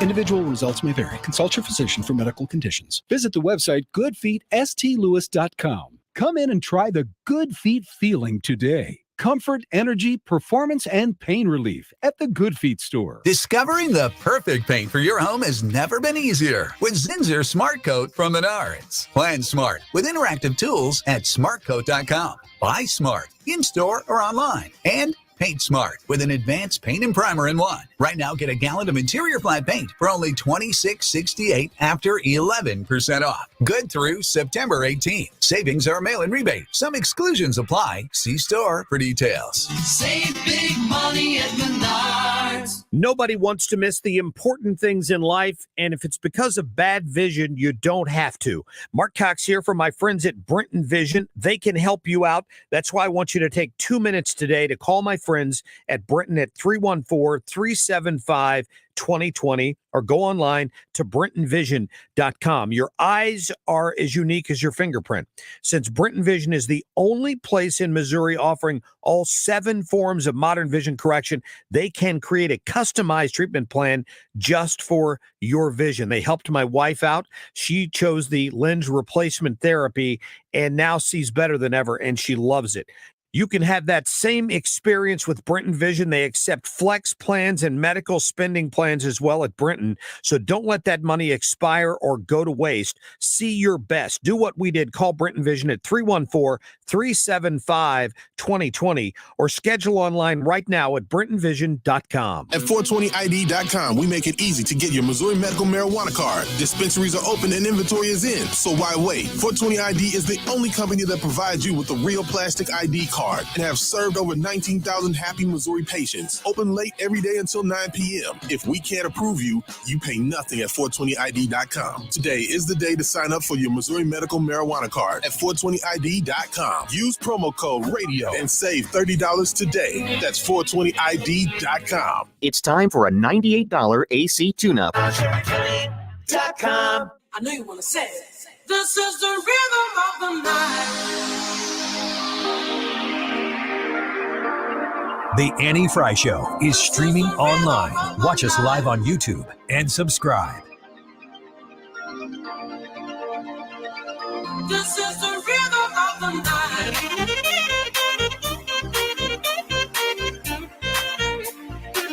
This is the rhythm of my life. Welcome back to the Annie Frey Show. It's a beautiful day outside. We're glad you're spending some of your afternoon with us here on 97.1 FM Talk. A reminder, you can stream the show on the Odyssey app, AUDACY. Download it, follow 97.1 FM Talk, and you can stream the Annie Frey Show and the Mark Reardon Show, which comes on right after we're done, in the whole station, anytime you want, from anywhere. And today's YouTube live chat poll, it's got a lot of people all hot and bothered, myself included. Do you support and participate in the zipper merge? Yes or no? This can happen anywhere that you have multiple lanes that are moving down to less lanes. The idea of the zipper merge has been encouraged, but most people don't follow the process. So we wanted to go to the expert. That is Tom Blair. He is the St. Louis District Engineer for MODOT. Tom, welcome to the Annie Frey Show. We're hoping you can give us some clarity to the zipper merge and explain to us why it's been advocated for before. Well, thank you for having me on this afternoon. So, yeah, I'd love to answer questions about the zipper merge. I would start by saying that you don't see a lot of zipper merges on some of our urban interstates where we have many lanes in one direction. They're predominantly used on highways where there's two lanes in one direction merging into one lane. So just like a zipper, you have two pieces of zipper that merge in together. But if we have multiple pieces, it gets a little bit more complex than a traditional zipper merge. So just, I don't know if that's a good place to start. Well, yeah, just break down for me. Give me an example, a hypothetical example of what the road would look like, where the signs go up that maybe a lane is going to end, and explain at least what MODOT is encouraging drivers to do when those lanes are narrowing down to less lanes, and how you want drivers to behave. Yeah, we call it a zipper merge, and we actually have a web page on our website at modot.org dedicated to describing a zipper merge. But much like a zipper, the two pieces, if you look at your zipper, as you zip up your coat or whatever, they zip together and they connect together. And that's what we really need, and they become one. And that's what we need. So often we're seeing them in the St. Louis region on interstate highways that have two lanes, and typically only two lanes in one direction. So in St. Louis, where I'm responsible, would be like I-44, I-70, and I-55 on the outskirts of the St. Louis urban area, where we narrow down to two lanes in one direction. We would often promote through signage a zipper merge. And what we're really asking motorists to do is to merge like a zipper, to wait to merge. Don't get into one lane miles ahead of time. Take turns as you get closer to that actual merge point to merge. Okay, so I'm going to read to you some comments, some people, because this has been a very hot topic of discussion on our live stream today. If folks want to participate, they can go to the Annie Frey YouTube page in the live chat. You can vote in the poll. Do you support and participate in the zipper merge? Yes or no? And you can leave comments as well. G-Wibs on our YouTube page says zipper merging should happen long before the lane ends, not just before the lane ends. That's what causes traffic to go slow. Tom, what do you say to that comment? So, as our website says, the zipper merge, drivers are to fill up both lanes and take turns merging. So that's hard. Take turns merging. That's take turns. All the way up to the point of the lane closure. So again, take turns merging all the way up to the point of the actual lane being closed. So you don't have to be waiting until you don't have to merge a mile ahead of time. Okay. Take turns with the full entire use of both lanes. But when you get to that point that you have to merge, you have to be courteous to each other and let each other in, much like the pieces of my zipper. They're courteous to each other and they let each other in. Yes, I completely agree. Josh says, I'm the guy that rides the line to keep people from passing me to go up to the front and cause the traffic. Are the people going to the front the ones causing the traffic? And what about those people who decide to hang it out at least over the center line, or maybe just pace the open lane that's going to get closed, that's going to close up ahead? They don't like to see the people moving up to the front in the closing lane, so they just drive slowly in that lane to keep people behind them. Yeah, well, as a lot of research shows that anytime motorists are forced to slow down and everything to merge like that, and they block each other, research would show that often leads to additional delays and traffic congestion. A zipper merge, though, is mainly focused on those two-lane roads. So the way I'm listening to what your respondent, your person is saying about that could be a multi-lane section of Interstate 270 in urban St. Louis. We don't really promote a zipper merge. Mm-hmm. We're promoting advance warning of that, and often you do need to merge as soon as you quickly can. you do have a lot of lanes to get over. If you're in the far right lane and we're closing the far right lane, you often have to get over a few lanes to make it happen. So it's a balancing act, but yeah, if you're blocking a lane, you're not always helping. It just depends on the situation, whether that would be helpful or not. We're speaking to MODOT St. Louis District Engineer Tom Blair, who's taken some of your questions and thoughts on the zipper merge. You can vote in our YouTube live chat poll. Do you support and participate in the zipper merge? Yes or no? We'll read those poll results at 7:45 or 2:45 today. Zob on our YouTube page says, when the sign says a certain lane is closed ahead, thoughtful people get in the lane that is not closing. Ignorant people drive by everyone in the proper lane so they can save a minute. How far ahead do you generally on that 2-lane road where it's going to move down to 1? How far ahead are signs placed that a lane is closing? And what is the courteous thing to do if that one lane is super backed up? Let's say it's 2 miles ahead, lane is closing, and people have already started to kind of back up in the left lane because the right lane is closing. If the right lane is wide open, what is the courteous thing and the appropriate thing for a driver coming upon this point in the road? What should they do? Yeah, so during light traffic volumes, you can merge at any point you want. But as the traffic volumes get higher, it becomes more critical that we all put a little bit more thought into when is the appropriate time to merge. To answer your first question, often the signing to tell you about this upcoming lane closure would be back at least a mile back. And there'll be more than one set of signing for a lane closure like you're describing. So at least a mile back. That doesn't mean 1 mile ahead of time you need to merge. That means 1 mile in front of you, you're going to have to merge. And then you'll see additional signs as you get closer to that actual merge point. So in those situations, it is fine to drive in the lanes that are open, but you do need to sort of, some of what I'm reading into what your person is responding there is also what I've seen many times myself is that open lane that's about to close just in front of me, and now I have all these really speeding cars. Mm-hmm. So when they say that, they describe that person with some adjectives earlier that you were using, that's probably based upon the way they're driving in that open lane. If I'm driving cautiously in that open lane and as I'm getting closer to merge, if I'm looking for that gap where I can, again, I'm driving cautiously, I'm trying to zipper merge in, that is completely acceptable. But if I'm driving at a high rate of speed and I'm forcing myself in, causing everybody else to, block up their brakes and stuff, that is not acceptable. I have a text message here from a good friend of mine, and it's just a suggestion, and I'm reading this in real time, so I'm thinking this is a good idea to implement the zipper merge. He says, please, can MODOT please use a sign that says lane closed ahead without designating which lane so people don't automatically start taking ownership of the correct lane? What do you think about that? Yeah, we do that sometimes. It's like tricking the drivers.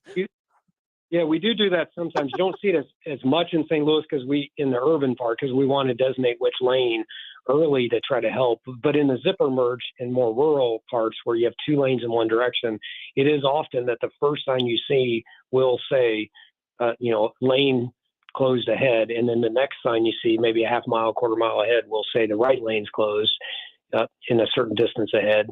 So you'll see multiple series of signs in a true zipper merge situation. I don't know right now in St. Louis for MODOT that I couldn't think of any off the top of my head preparing for this, that we actually have any set up zipper merges that MODOT has set up in the St. Louis region at this moment in time. Most of our work zones are in multi-lane urban interstates. Brad says, professional courier here, so quicker to the front is better.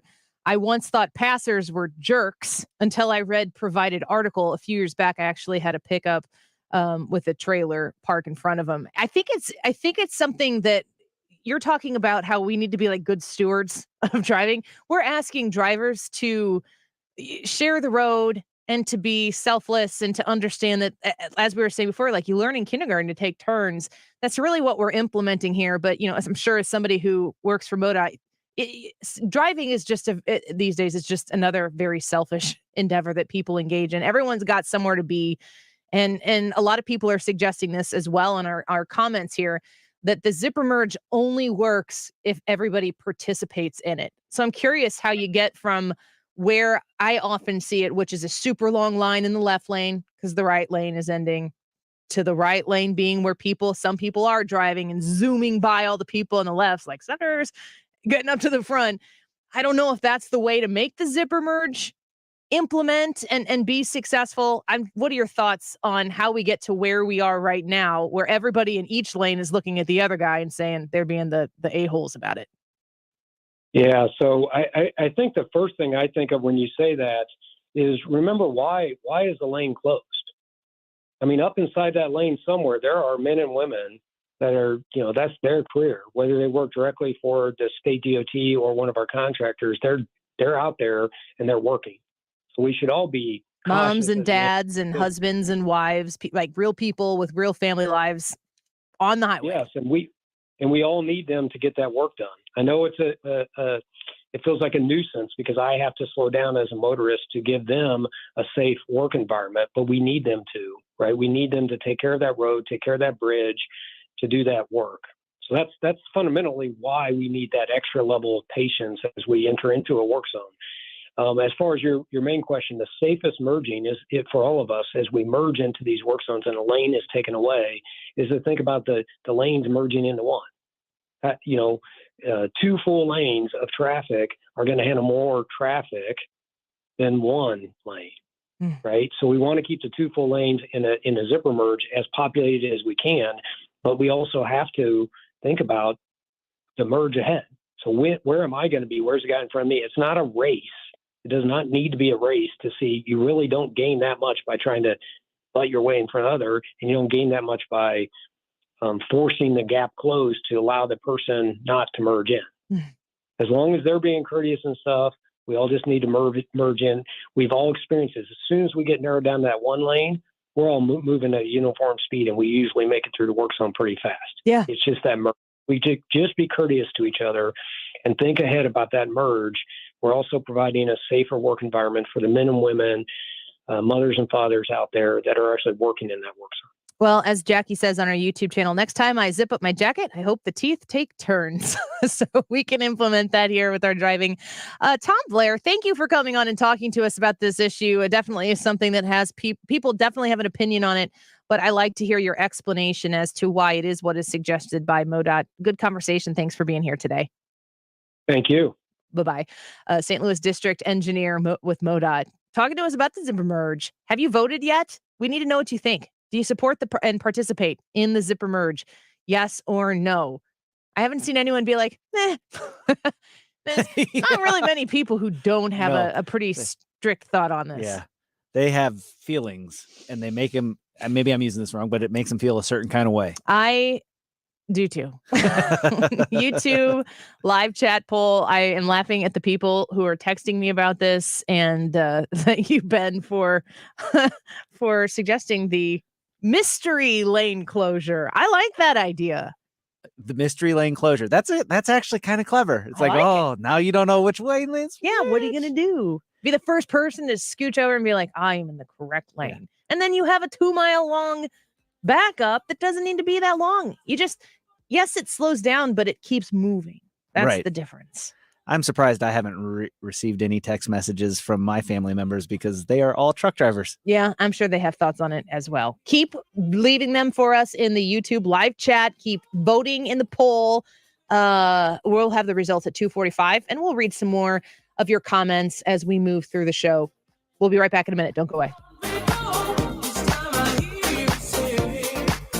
The Annie Frey Show is streaming online. Watch us live on YouTube and subscribe.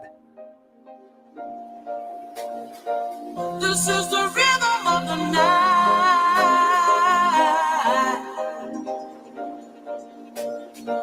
This is the rhythm of the night.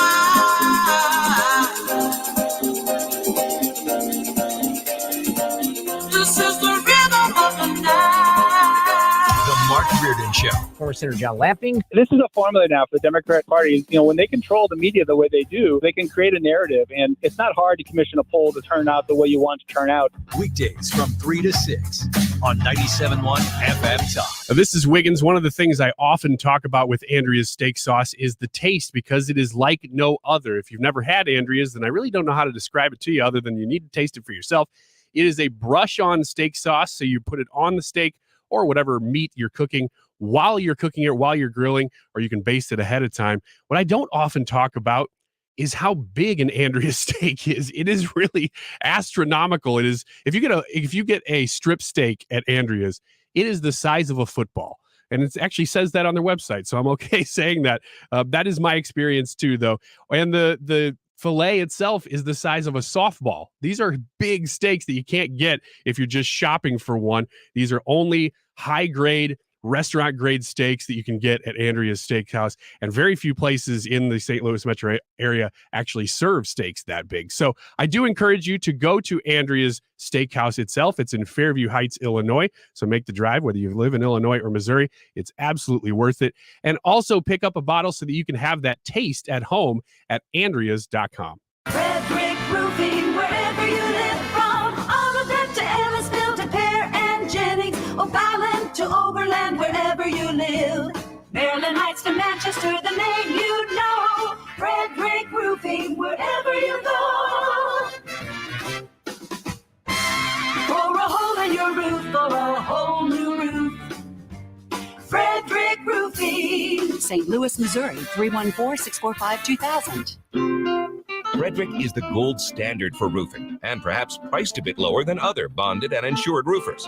When you invest money into fixing a hole in your roof or putting on a whole new roof, you want the peace of mind that you'll get only with Frederick Roofing.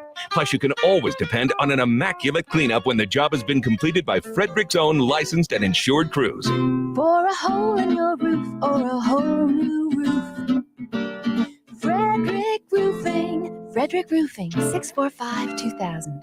Mark Cox here live at the Range St. Louis West for their 7th annual Customer Appreciation Day. Be sure and stop by today. They got free food. They've got giveaways all day, free shooting lanes if you stop by. And of course, I'm live out here as well. They got reps from Sig Sauer, St. Louis Kolache factories out here feeding people, and they got sales, lots of sales on everything they have inside the store. Again, 14803 Manchester Road in Baldwin. Stop by and see us for Customer Appreciation Day.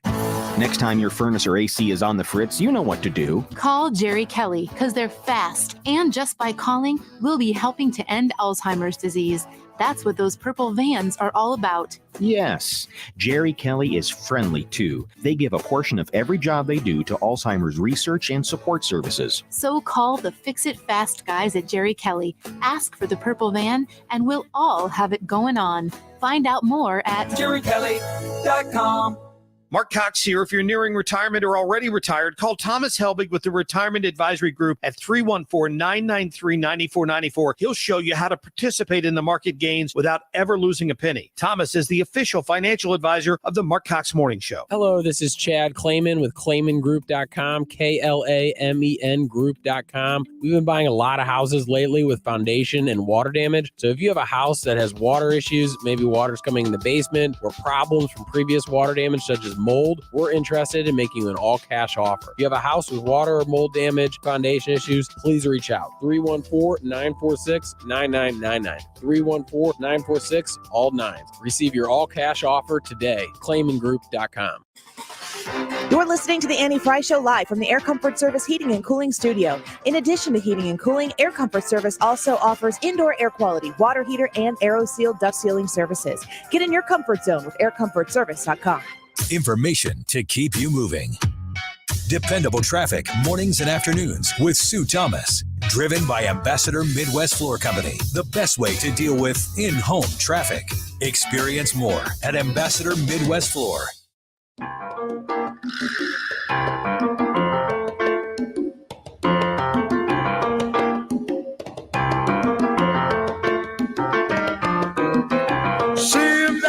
This is the Annie Frey Show. Interact with Annie on Facebook. The Annie Frey Show. Imprisoned by the way I could have been left you on my own arm. So it seems I've got to leave before I start to scream. For someone at the door and took the key. Welcome back to the Annie Frey Show. We're happy that you are here with us today. It's a little bit warmer today than it was yesterday. 80 degrees outside, but still beautiful. I think the humidity getting kind of sucked out of the air in September a little bit. That drier heat is just the perfect climate. When it gets to be about 80, but low 80s for me, but it's not sticky and drippy. Yeah. You can for me at least, you can still maybe wear shorts and a hoodie and feel comfortable. That's the best. I don't like hoodies. I'm one of those people that's like, I like track jackets. Sweatshirts or jackets, same thing. Track jackets. To each their own. But yeah. Whenever the weather is like, I guess the way I would describe it is whenever you can stand in the sun and the sun keeps you warm, but otherwise you'd be a little bit chilly. Yeah. That's perfect. Feels Especially like football. with no humidity or low humidity. That's awesome. Fantastic. Well, I hope you're enjoying your afternoon, and thank you for spending some of that time here with us. Today's YouTube live chat poll: do you support and participate in the zipper merge? Yes or no? If you don't know what the zipper merge is, you can get on that Odyssey app and rewind to about 125, where we spoke with Tom Blair. He is with MODOT. He's their St. Louis district engineer, to kind of explain what that zipper merge is. We'll have another discussion about it here when we get Ryan Wiggins back in studio in the 2:00 hour. Hannah and Brad and I will keep talking about it and reading your comments, and we'll figure it's like a definer of people. It really is. I wonder if you could separate pro zipper mergers and anti zipper merges. I wonder what attributes that definition of people would also, like, what consistencies those people would have. Because both sides would say, well, the other side, they're the a-holes. I feel like it's almost an age thing.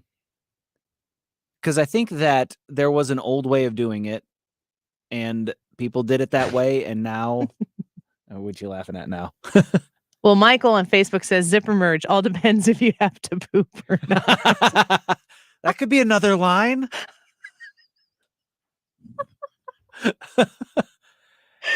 There's no Ryan Wiggins in here to help me, Annie. Now so you everybody can't lose is it. in the left lanes going, looks like they gotta poop. Yeah, just they gotta go. Assume that, have compassion for them, and allow them in. It's an emergency. Well, I told the story earlier about how I was trying to get to 159 to get my butt to the hospital when I was pregnant, and I get migraines. I get migraines with aura, and I have had migraines since I was 10 in 5th grade. Ew. My grandpa had migraines. He had cluster headaches. If you've never heard of cluster headaches, I think that's what I get. Cluster headaches are supposed to be worse than migraines, which I don't even understand that concept.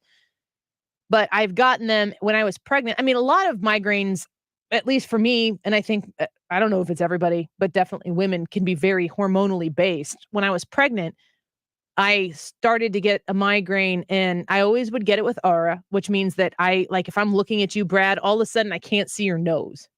And then it slowly expands to where I can't see any part of your face. And then I can't see your head. And then it gets a little bit bigger. And then all of a sudden it kind of inverts. I start getting what I'm focusing on. I can see that back, but then I've lost my peripheral vision. I get all of that about 30 to 45 minutes before I get the headache.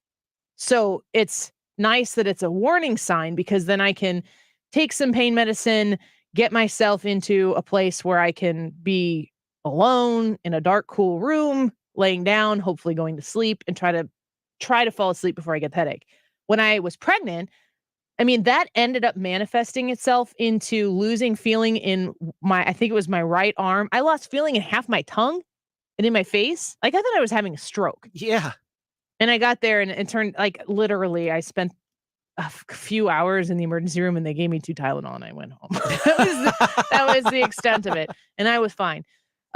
But it was scary, and I was trying to get to 159 on 5570, and I passed 157, which I could have gotten off of if I wanted to avoid, but the merge that was supposed to happen back when traffic was blocked off took place past 159, so I was going to get off there at 159, but there was a semi-truck who was blocking so people wouldn't do what a lot of people don't like, which is speed. If the right lane is closing and you're supposed to get in the left lane, the argument is to get over in the left lane as soon as you see that the lane is closed. You're supposed to get right over.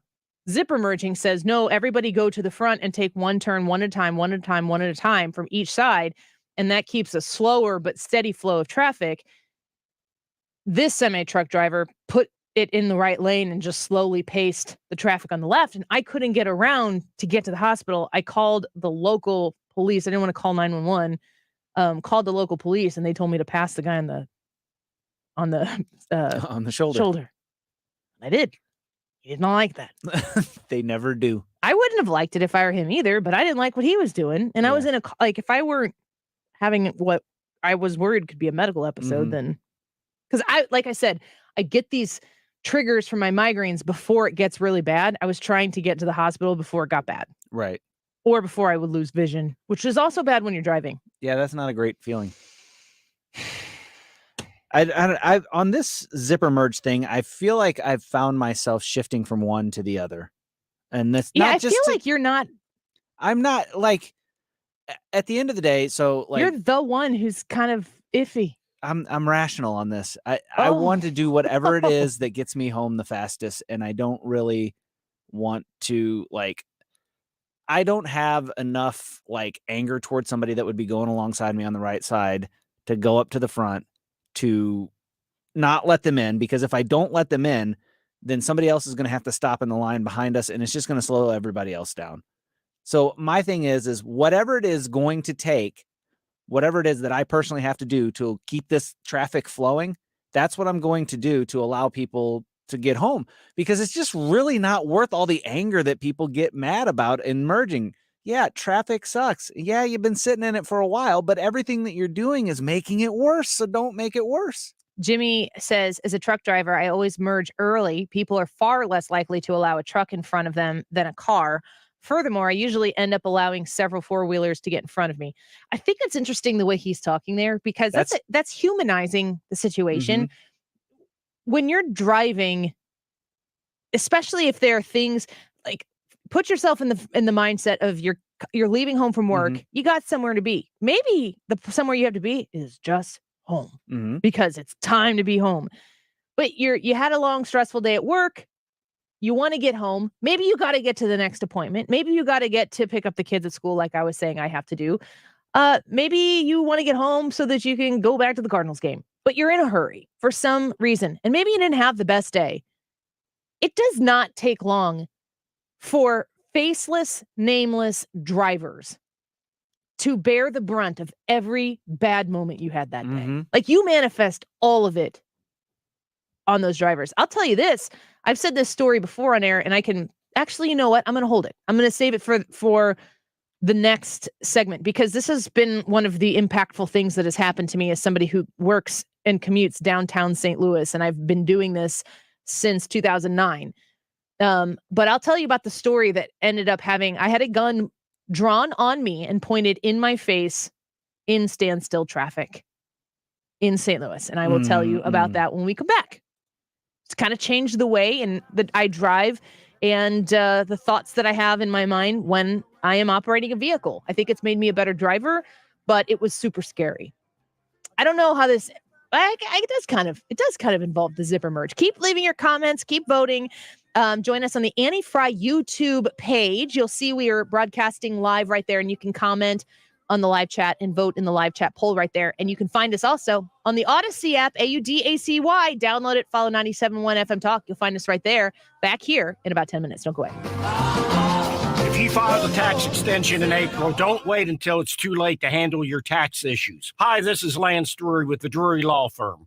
Every year, thousands of Missourians file extensions when their taxes are due in April. But what people don't know is the extension only moves your deadline to file your return, not to pay your taxes. So if you didn't pay anything back in April, you could now owe taxes plus interest plus penalties. You think you bought yourself time, but really you've just added to the total bill. If this sounds like you, call the Lance Drury Law Firm today. I am a local tax attorney with an A+ BBB rating, and I will meet with you right away to help handle your tax problems quickly. The deadline to file your return after an extension has already passed, so call the Lance Drury Law Firm now before it's too late. Remember, if you have IRS issues, you have legal issues. Call attorney Lance Drury, 314-260-6120, or go to Lance, DRURYlaw.com. The choice of a lawyer is an important decision and should not be based solely upon advertisements. Feeling the pinch of higher prices? Golden Oak Lending can save you money with their low fixed rates. James Hawkins here, president of Golden Oak.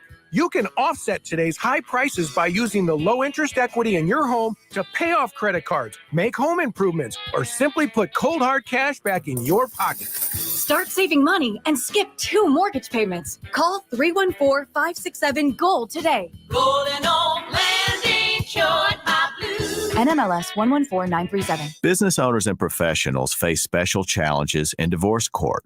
In addition to everything else going on, they have to contend with allegations that they are earning more than they are, coupled with claims on their business or practice itself. Attorney CPA Joe Cordell. An effective defense often hinges on sophisticated strategies relating to income tax projections, business valuations, spousal support claims. Clients with assets depend on their divorce lawyer's skills in these matters, and that's why it's so important to hire someone that has those skills. The attorneys at Cordell & Cordell work to help men maximize their role in their children's lives, which includes protecting men's financial means to do so. Contact Cordell & Cordell to schedule an appointment with one of our firm's St. Louis area attorneys, a partner men can count on. 600 Kelwood Parkway, Suite 310, Town & Country, Missouri, 63017. Online at CordellCordell.com. The choice of a lawyer is an important decision and should not be based solely upon advertisements. Home to all the jaw-dropping moments. Home to all the best plays in the league. Home to your favorite players from the cities you love. MLB.tv is the home of streaming baseball. Home or away, catch all the MLB action this season with live and on-demand content across all your devices. Enjoy MLB Big Inning, select pregame and postgame coverage, and an expanded library of highlights and content. Never miss a moment of the action with MLB.tv. Stream every game from every team all season long with MLB.tv. Blackout and other restrictions apply. KFTK FM Florissant, driven by the Bommarito Automotive Group, 97.1 FM Talk. Always live on the free Odyssey app. This is a Fox News alert. A deeper plunge on Wall Street. I'm Lisa Brady. The Dow drops more than 1,000 points, a new low for a session rattled from the start by the new inflation report, worse than expected, up 8.3% for the year ending in August, and driven in part by food prices and rental costs. The so-called core rate, excluding food and energy, up 6.3% year over year. That is a key metric that the Fed watches very closely, and these numbers are more than the 6.1% that economists predicted, meaning that the Fed's next set of rate hikes will likely be quite aggressive. Fox's Jackie Heinrich at the White House, where the president is about to hold a previously scheduled celebration of the Inflation Reduction Act. Twitter is firing back at the whistleblower who doubled down on his recent allegations of privacy and national security risks in testimony today to a Senate panel. The company's cybersecurity failures make it vulnerable to exploitation, causing real harm to real people. Twitter's former security chief Peter Zatko says the company is years behind in its security standards. A Twitter spokesperson says the allegations are riddled with inconsistencies and inaccuracies. Meantime, reports that Twitter shareholders have approved a $44 billion sale to Tesla CEO Elon Musk, who's still fighting in court to get out of the deal. Queen Elizabeth makes her final journey to Buckingham Palace, her coffin just arriving back in London from Scotland. Tomorrow, the thousands of mourners already gathered will be able to start paying their respects in Westminster Hall. And there, of course, the Queen will lie in state for a full 4 days. And we're told, by the way, John and Sandra, that officials expect that they will be able to get in the region of 400,000 people the opportunity to file past the Queen's coffin in Westminster Hall. Fox's Jonathan Hunt in London. America is listening to Fox News. Miss, missed you this morning. Kim told me you weren't feeling well, so I'm just doing a self-care check. Oh, thank you, friend. How you doing? Girl, listen, my energy was so low because I didn't eat breakfast when I got up, so I had to miss virtual yoga with y'all.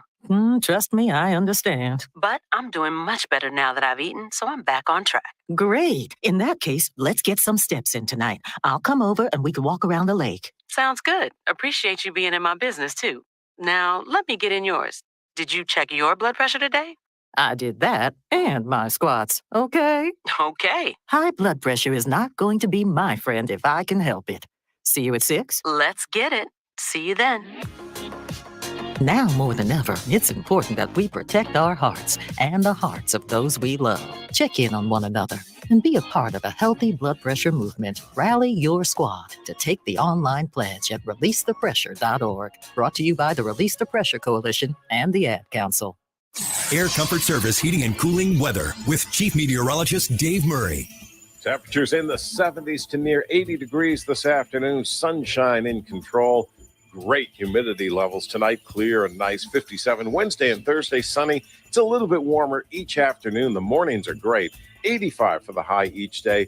Mid to upper 80s and sunny Friday, Saturday, and again on Sunday. This is 97.1 FM Talk Chief Meteorologist Dave Murray. If you're a fan of 97.1, get a t-shirt. Visit 971talk.com/merch to see all the new t-shirt designs and show your support for St. Louis's home for conservative talk.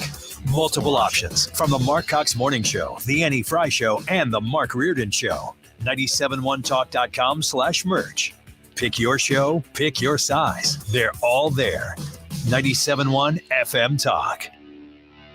Air Comfort Service at my house did an AeroSeal duct sealing. Now, what is that? Well, they came to my home, and we have a partially finished basement. The bedrooms are on the second floor.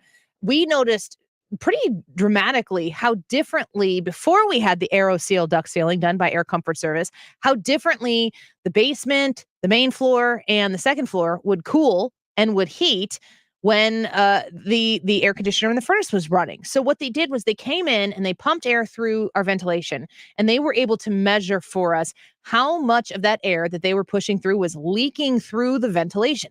It was a lot. And when they come through and they pump through the sealant that causes that ventilation to move the air so that it goes through the vents where it's supposed to be, it is a dramatic difference in how much you have to use your furnace and your air conditioner. That's energy costs, folks. If an AeroSeal duct sealing is in your future, reach out to Air Comfort Service and go with the best. 314-513-0091, aircomfortservice.com. If you own a house in St. Louis and you want to sell it as is without any inspections or need to make any repairs, call Chris Buys Homes St. Louis at 314-782-8000 or at chrisbuyshomeStLouis.com and get your cash offer without any obligation, commissions, banks, or headaches. Chris buys vacant houses, inherited houses, fixer-uppers, beautiful houses, even the tenant won't pay their rent apartment. Google Chris Buys Homes in St. Louis. That's Chris Buys Homes in St. Louis. And check out the best reviews from satisfied customers. When you sell to Chris, you decide when you want to move, according to your schedule and your terms. Go to chrisbuyshomesinstlouis.com. Google Chris Buys Homes in St. Louis or call 314-782-8000. That's 314-782-8000. And get the offer you have been waiting for. Chris Buys Homes in stlouis.com. Chris Buys Homes in stlouis.com or call 314-782-8000. Updating your home with James Hardie Siding has never been more popular. With all of the options available, you need a partner to maximize your investment. The rising prices on vinyl siding has made Hardie Siding a great alternative. Siding Express is ready to refresh the appearance of your home or totally transform the look by installing Hardie Shake, board and batten, lap siding, or a stone accent to make it your dream home again. Siding Express is an elite preferred James Hardie contractor. Need ideas? Go to sidingexpress.com and schedule a free, no-obligation consultation today. Dell Technologies semi-annual sale has arrived, and it's time to save big on PCs with Windows 11 Pro. Plus, get great deals on top accessories, including docks, monitors, and more. Dell Technologies recommends Windows 11 Pro for business. Call a Dell Technologies advisor at 877-ASK-DELL. Tony La Russa here. Has your loss of energy and weight gain thrown you a curveball in your relationship? If so, go see my friends over at Victory Men's Health. Discreet first-class professionals will help you hit those curves out of the park. VictoryMen'sHealth.com. That's VictoryMen'sHealth.com. There are many ways to listen. Most choose radio. But have you tried streaming? Download the Odyssey app and you can stream 97.1 with one touch. Or try it touchless by telling your smart speaker to play it. That is exactly what I needed to hear. Thank God someone here knows what they're talking about. That's us. That's right. Gotta love this American ride. Right, you need to take the time and get the full picture. come on, turn the radio on. It's Saturday and I won't be long. Don't get me wrong, I love the ladies. I mean, they rev my engine, but they don't belong in the newsroom. It is Anchor Man, not Anchor Lady. What do you want from me? I'm not married to sweetheart. Goodness sake, kid. Keep your voice down. Your father's listening to the radio. I'm not married to sweetheart. This is the Annie Frey Show. Welcome back to the Annie Frey Show. Thanks for being here. Beautiful day outside, and we're glad that you're spending some of that afternoon here with us on 97.1 FM Talk. Some unfortunate numbers for people are saying for the Biden administration. I think it's important for people to remember those numbers are actually unfortunate for us. And it's kind of like the inflation numbers. They just bounce off the Biden administration like rubber. They don't seem to be penalized too terribly Cheryl much. Cassoni is covering the numbers for the August CPI. Right to you, Cheryl. 8.3% is the year-over-year number. 8.3%. If you strip out the core, it is 6.3%. Again, coming in hotter than expected and hotter than a lot of economists and a lot of people on this panel thought it was going to come in, to be clear here. Again, the expectation, 8.1%. 8.3% was the headline number. Cheryl Cassoni is just covering to the reiterate numbers here, for the August CPI. Right to you, Cheryl. What 8.3. Brad was saying earlier about this clip is this is Fox Business. They had just been handed the numbers. You're waiting on these reports when business hours open. You get handed the news. This just in. And Brad, you noted that a commenter on what you saw on Twitter was like, "Oh, you're dropping all this information." Yeah, you're dropping all this information. You're trying to make your point, but your point's not hitting with all those green futures numbers in the background. And then when you watch that video, she says 8.3%, and that green goes to red immediately. And right now, the Dow is down over 1,100 points. Oh my gosh! Wow. So, 3.4% on the day. So you are listening to this in real time and you're seeing, the futures, they're looking great. They're looking, the numbers are crap. Down it goes. It was like you could see it in real time.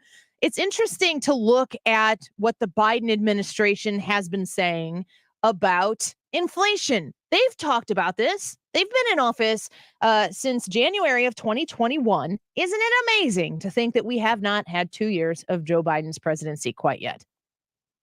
Isn't that amazing? Well, we were watching economist Stephen Moore on the show every week with FreedomWorks has said inflation is really bad. We're going to be in a recession. Here we are in a recession.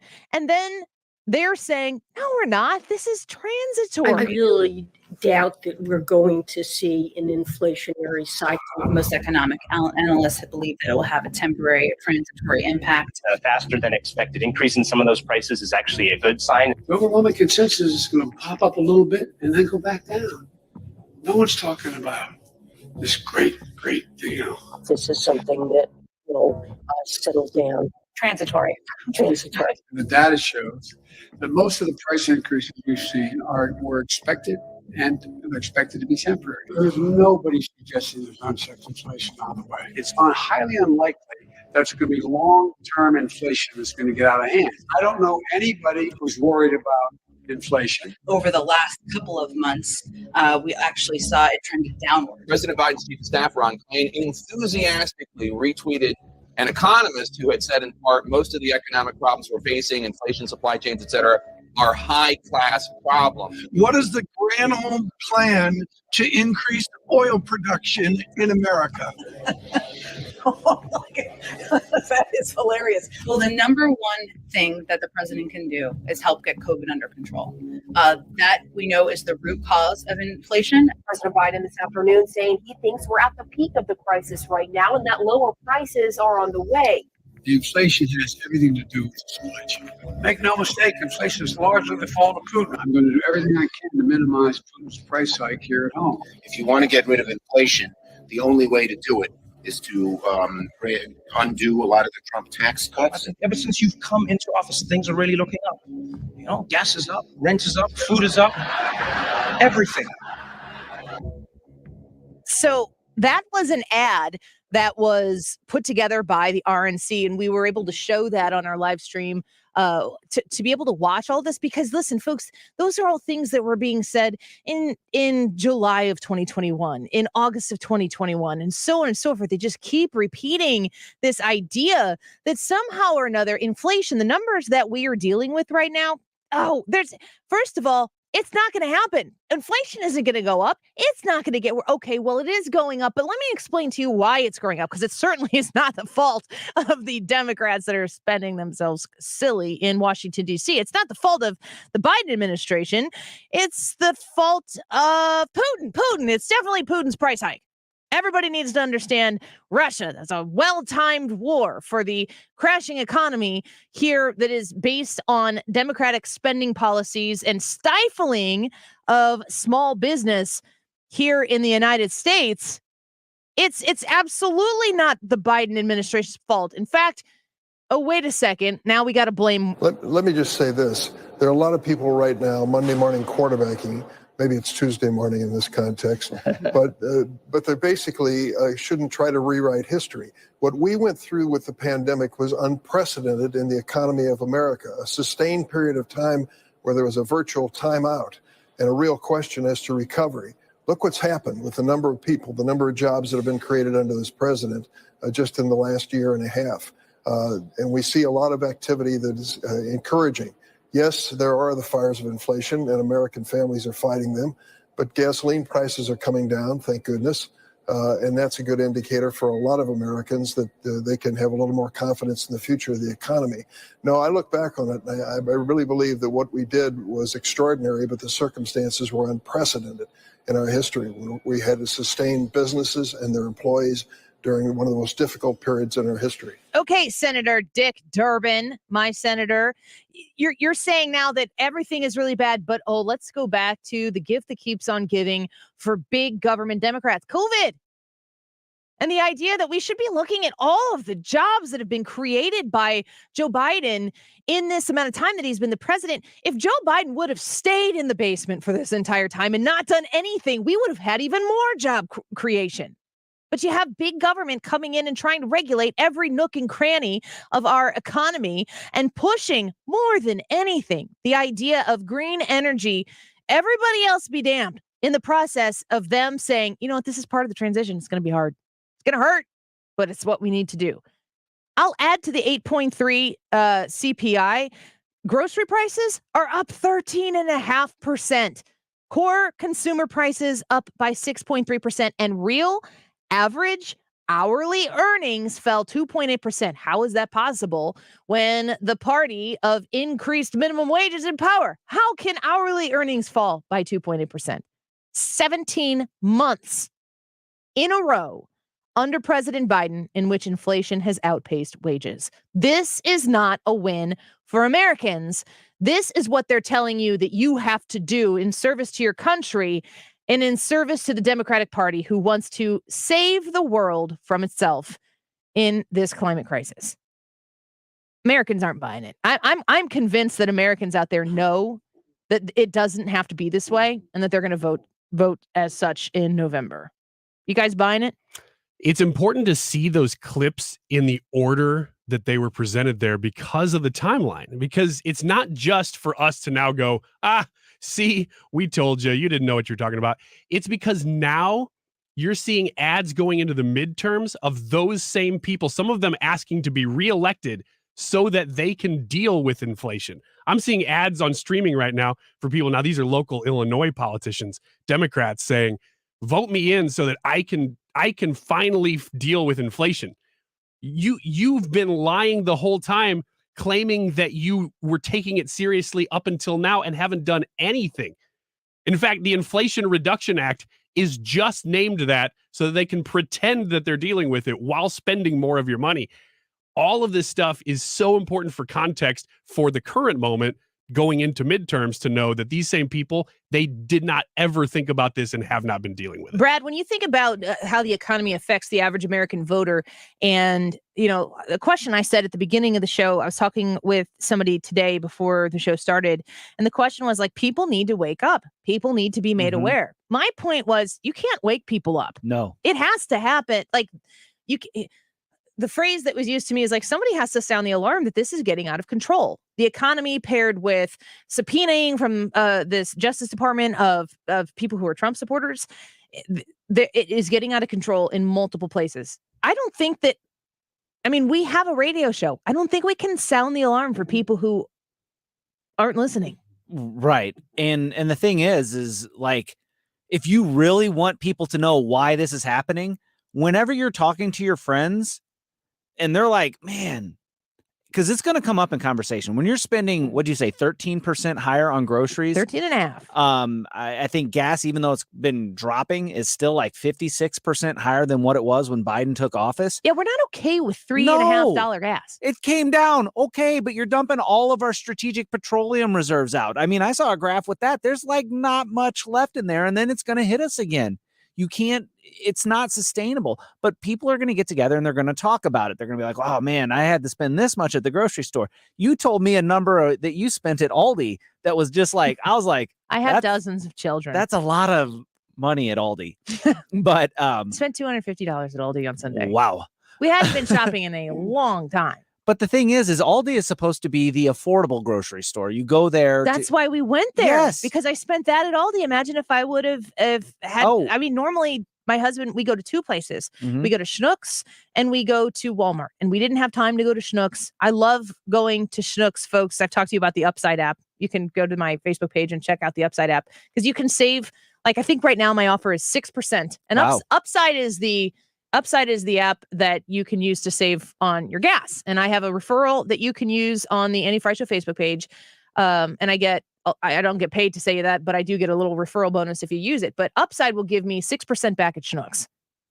That's really nice. But I'm paying 13.5 more. That's the downside. Right. That's Joe Biden's America. Well, and that's the thing. You're going to talk about these economic issues with your friends, and your job is to point out, not be like, oh, well, the Democrats are not, because that's going to shut down conversation. People don't always want to talk politics, but you can point out the policies that put this thing in place that caused this inflation. It's like, well, yeah, this stuff's so high because we've been dumping all this money in there. We said we were going to stop spending money, but we haven't. As a matter of fact, their solution has been to spend more money. Interesting, too. Mike Howell, who just spoke to us at about 1:05 today. If you missed that, you can rewind on the Odyssey app or check out the Annie Frey Show podcast. Mike Howell was talking to us about immigration. And I said, in order to fix this, you're going to have to campaign on something that the left is going to say is mean and racist. Yes. In order to fix an overbloated, overspent economy, you're going to have to say things that people are probably going to say are mean and racist. Same MO for all of these different types of policies that Republicans want to implement if they are doing conservative small government correctly, is to say, you got to go out there and you got to do what you can do for yourself. And in instances where the government, which is the collective, which is all of us, need to step in and fund things, we need to be really, really judicious with those funds. We can't be out there and throwing money at everything, which ends up in campaign commercials everywhere. If you're a big Democrat or a big government Democrat, you could solve everybody's problems with $1. The problem is that $1 isn't yours to spend. Right. And the big lie there is that it's compassionate to do these things whenever your solutions to help fix problems are making hardships for other people. That's not compassionate, but that's what is being sold to you. Oh, go into, if we spend this money and help these people with these student loans that they can't get out from underneath of, that's compassionate. Well, yeah, to the people that are receiving that, but then the people that have to suffer, everyone else, with inflation, not just the tax increase or whoever that's going to come out. This is more money that's going into the economy that's already overheated. The people that have to deal with that inflation, the single moms that are living paycheck to paycheck, they're getting harmed. Dads too. The single dads, the people who are just barely making ends meet, the people on fixed incomes. When inflation hits, it hits all of these people equally. and you're not actually helping people. It might seem on the surface that that's the compassionate thing to do, but the compassionate thing to do is to not do it. So you pass an Inflation Reduction Act, and what it does is tell people, invest thousands of dollars in green energy and we'll give you some of your money back. Yeah. I'm not that dumb. Some people might be. Let's take a quick break. When we come back, I'm going to tell you about that story where I was in traffic here in St. Louis and had a gun pointed at my face. Have you heard that story yet? Well, I'll share it with you when we come back. You can vote in the Annie Frey YouTube live chat poll. Do you support and participate in the zipper merge? Yes or no? Leave us a vote and a comment, and we will get to as many of them as we can before we wrap up the show at 3 o'clock. We'll be back in a minute. Gravity. You're listening to The Annie Frey Show. Working against me. Find the podcast, on-demand audio, and more at 971talk.com/Annie. And gravity wants to bring me down. This is a place for people to come together. Right here, right now. Make your voice heard. This is 97.1 FM Talk. Oh, Hank, what a wonderful spider web you have built for us. I love this fabulous space we have right here in the corner of the kitchen. Thanks, Charlotte. I think I'll build us a vacation web in the coat closet. Maybe even one in Susie's room, too. Oh, no. It's the pest control company again with those green wheels. They always kill the move. This is Derek, the owner of All Solutions Pest Control. Give us a call today at 636-486-7888. If a pest-free home is your goal, call All Solutions Pest Control. If you've been waiting for the perfect time to get your Missouri medical marijuana card, today is the day at 420id.com. Dispensaries are open and inventory is in. 420id.com is a BBB accredited business with over 16,000 happy Missouri patients. If we can't approve you, you pay nothing at 420id.com. Open late every day until 9 p.m. Sign up for your Missouri medical marijuana card now at 420id.com and use promo code RADIO for $30 off today. The listening you love is on the free Odyssey app. Your trusted local radio stations, coverage of your favorite teams, live news from your hometown, and millions of podcasts on demand. Best of all, you can completely customize your listening experience. Follow topics you care about, like leagues and teams. Pause or rewind your local sports and news, and add shows to your queue to catch up later. There's a lot to listen to, so get started and download the free Odyssey app today. I'm Thomas Helbig with the Retirement Advisory Group. I'm proud to say we are a family business. Through innovative financial tools, my nephew Bob and I are committed to making sure your retirement nest egg is kept safe from market declines. As a matter of fact, we have never lost a dime of our clients' money, and we won't lose any of yours either. Hi, I'm Bob Kershaw, and the secret is in linking safely to the market without putting your principal at risk. As we look ahead at the likelihood of increasing volatility in the market, it's important that you protect your nest egg from market losses, as that's the engine that drives your retirement income. Our family would like to help your family retire comfortably and keep your retirement safe and secure. Call us now for a no-cost, no-obligation retirement review. And just for coming in, you'll get a copy of my second edition book, Your Key to a Worry-Free Retirement. We've been helping retirees and pre-retirees retire with confidence for 36 years. Call us now, 314-993-9494. or online at retirementkey.com. That's retirementkey.com. You had a solid retirement dream, sell your home in a few years, bank the equity, downsize, and travel. But inflation and recession has you wondering if all your hard-earned equity will still be there. What if you could recession-proof your equity right now? You can with Truehold. Truehold will buy your home for its best current value before a recession can erode it.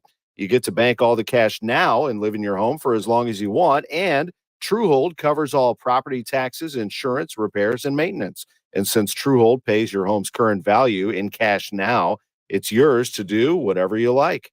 Don't wait for inflation, recession, and interest rates to erode your home's value. Visit Truehold.com and discover how much Truehold will buy your home for today based on its best current value, not what's coming. Call 1-855-300-9993 or visit Truehold.com. The smarter, faster way to cash out on your home's value without having to move.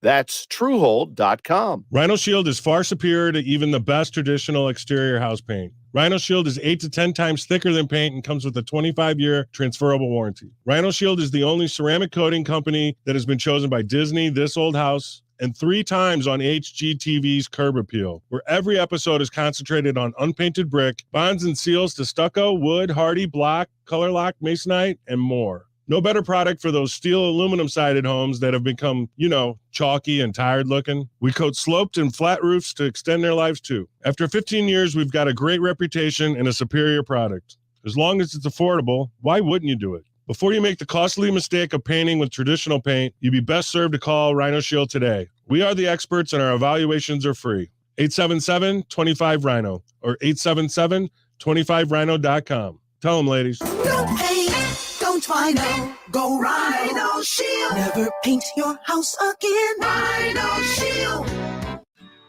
The Med Spa at the Institute of Natural Health understands how difficult it is to maintain healthy skin and how much this can affect someone's life. With the right combination of treatments and products, they can help you keep your skin looking healthy and more youthful, while also reducing and preventing damage. Take your first step towards healthy skin at the Med Spa at the Institute of Natural Health. Visit them at inhstl.com or call to schedule at 314-293-8123. That's 314-293-8123.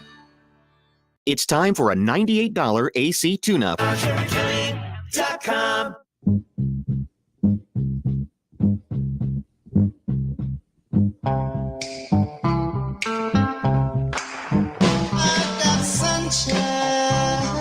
The Annie Frey Show is streaming online. Watch us live on YouTube and subscribe. When it's cold outside, I've got the month of May.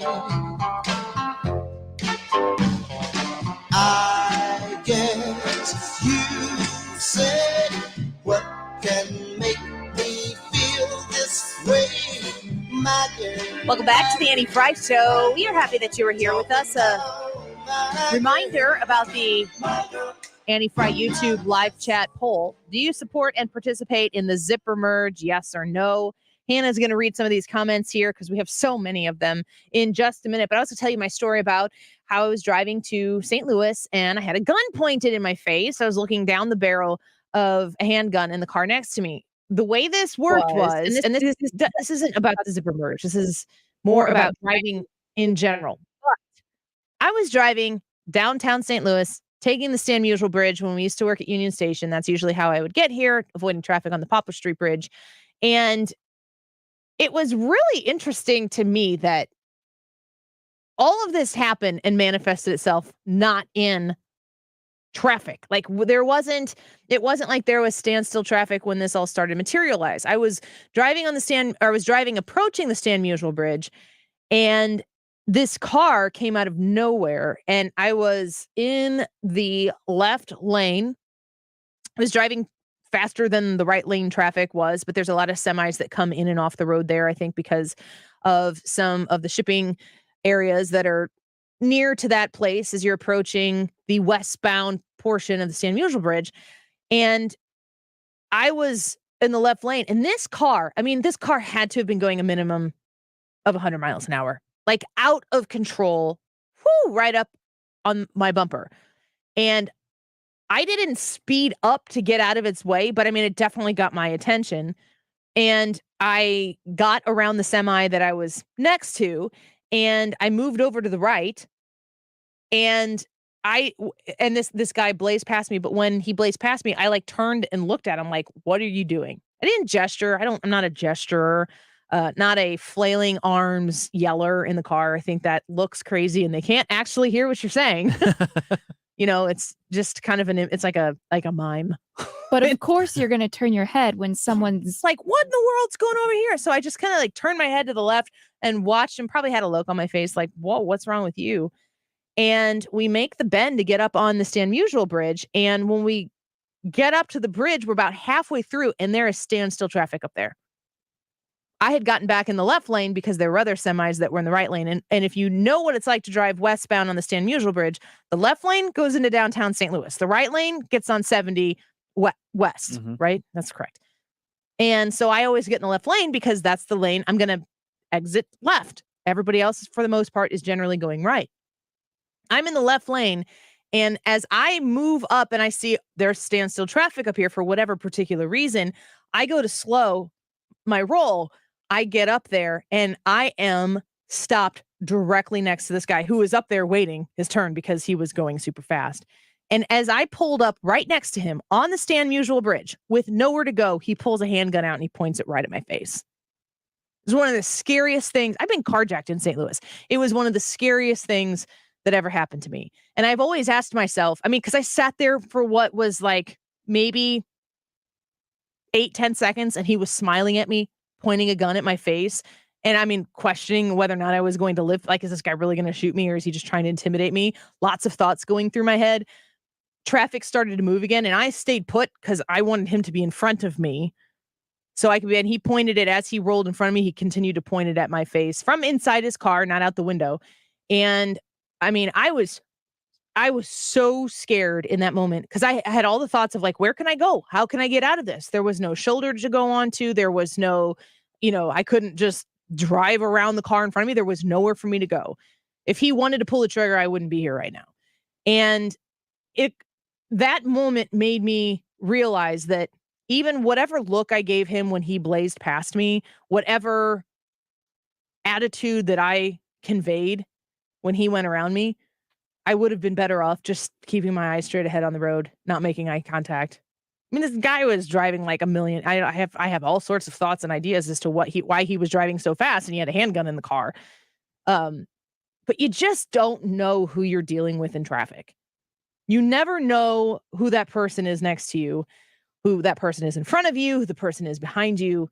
And it was super scary. And ever since then, no matter how much like rage I have building up inside me because of the way someone else is driving, I have learned, do not tailgate, do not don't be doing the brake tapping in front of someone if they're driving to you too close to you. Don't be expressing your feelings and thoughts on your face when they go by. Don't be flipping them the bird and giving them a reason to be extra a-hole-ish back to you. Don't do any of that. Just drive. None of it is worth it.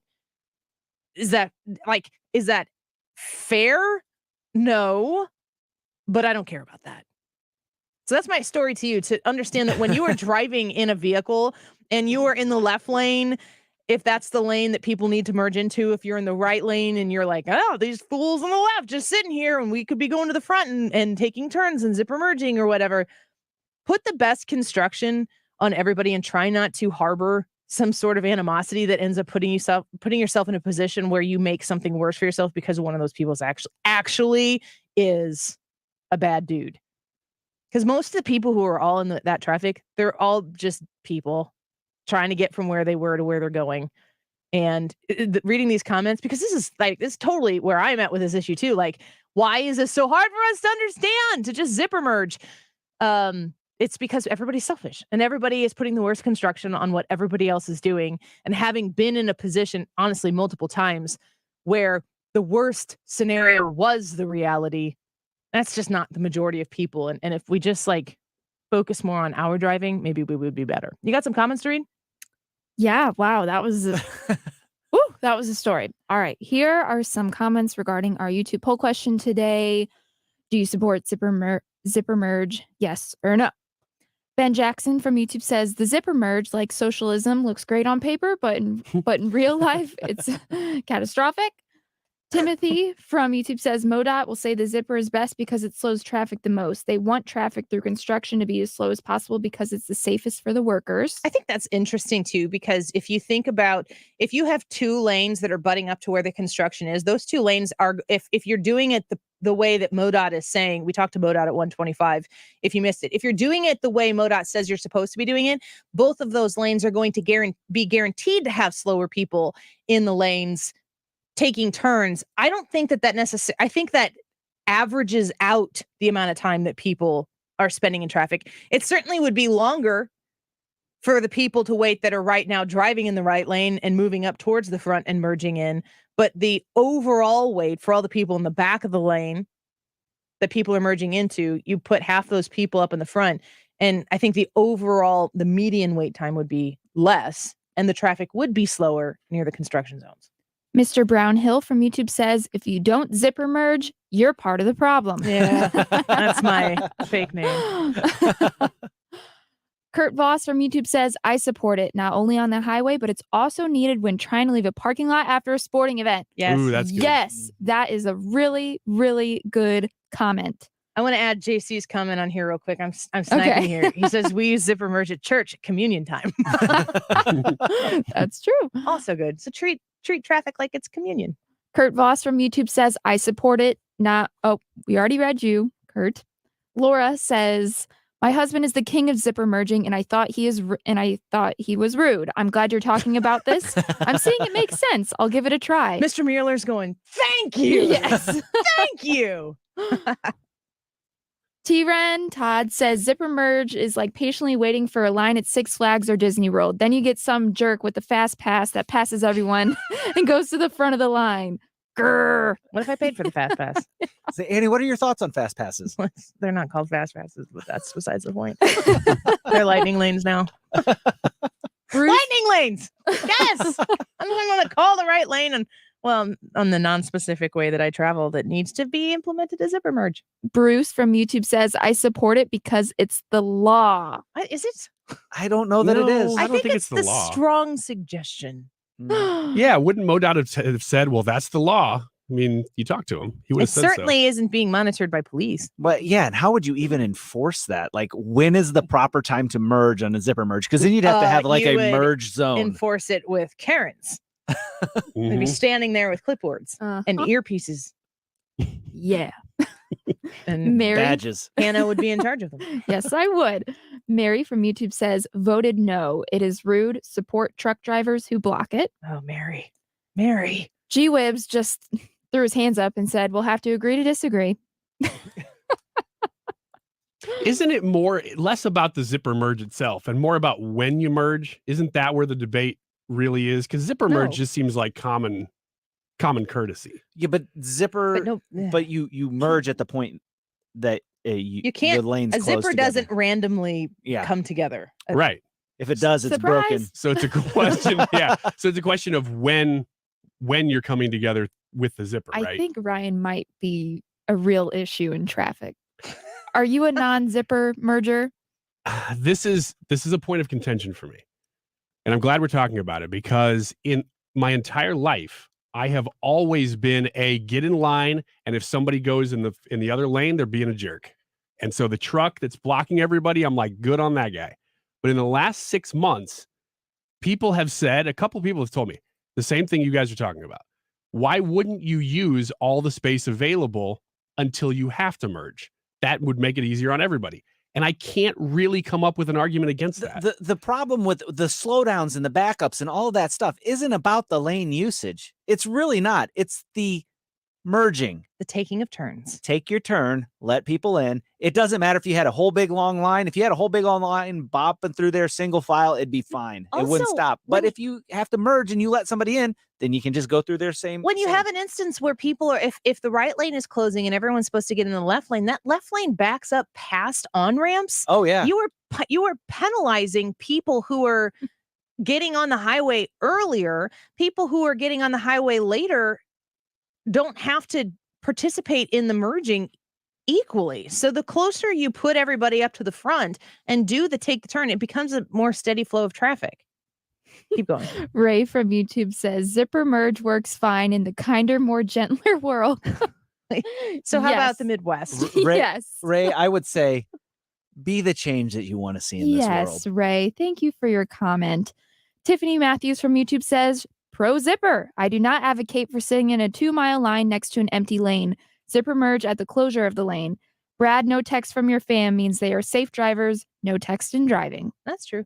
Yeah. That's fair.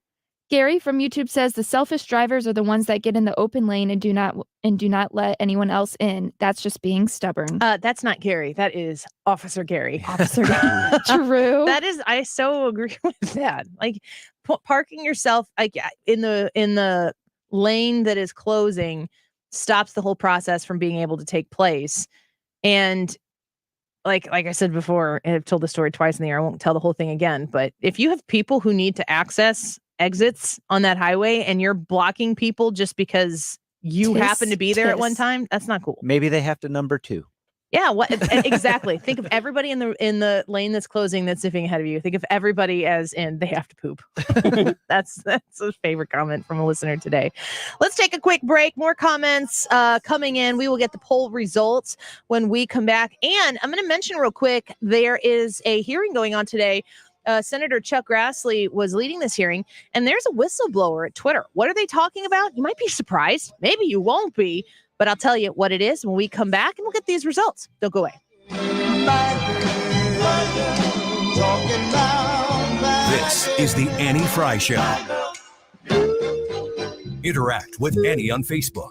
The Annie Frey Show.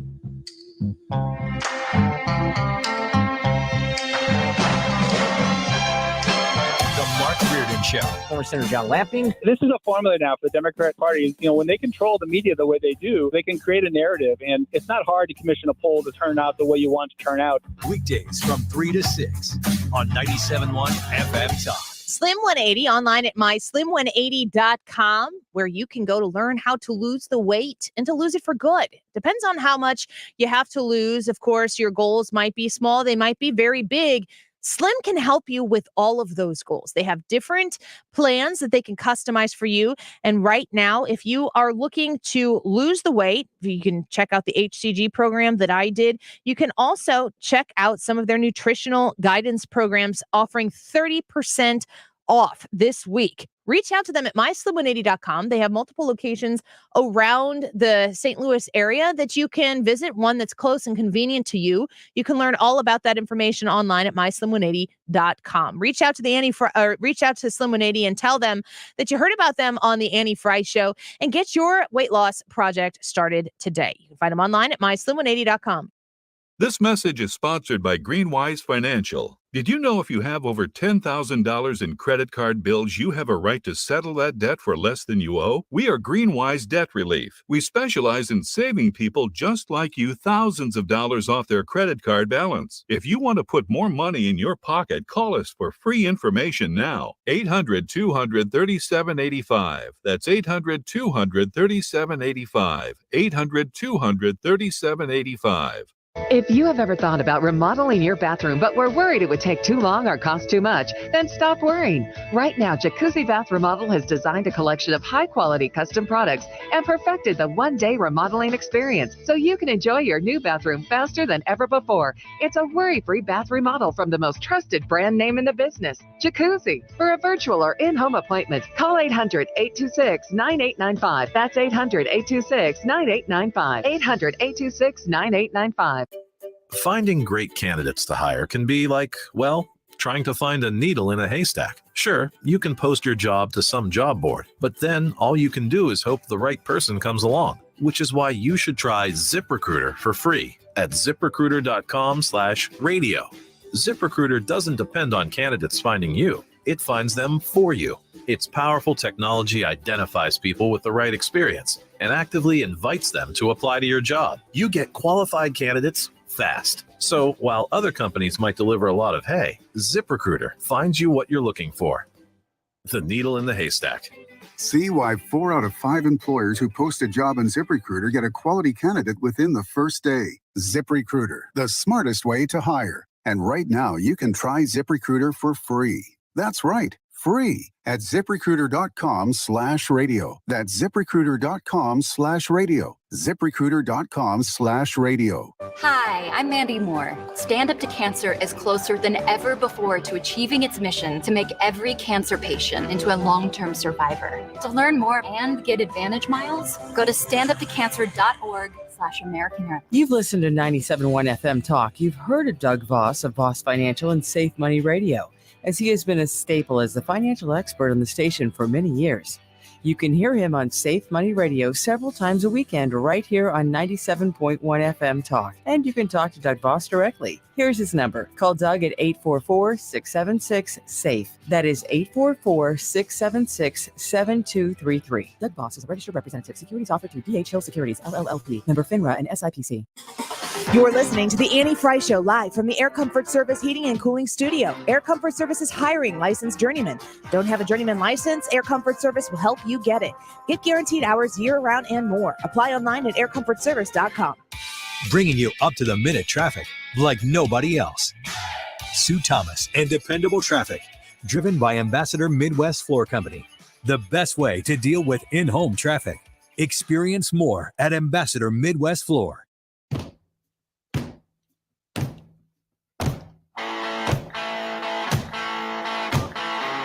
The Annie Frey Show is streaming online. Watch us live on YouTube and subscribe.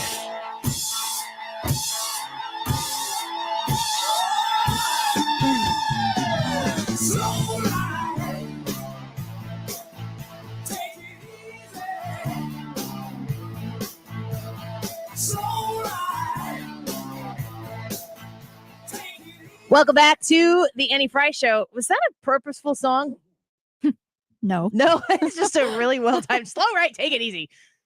That's a Zipper Merge song, I suppose. Mm-hmm.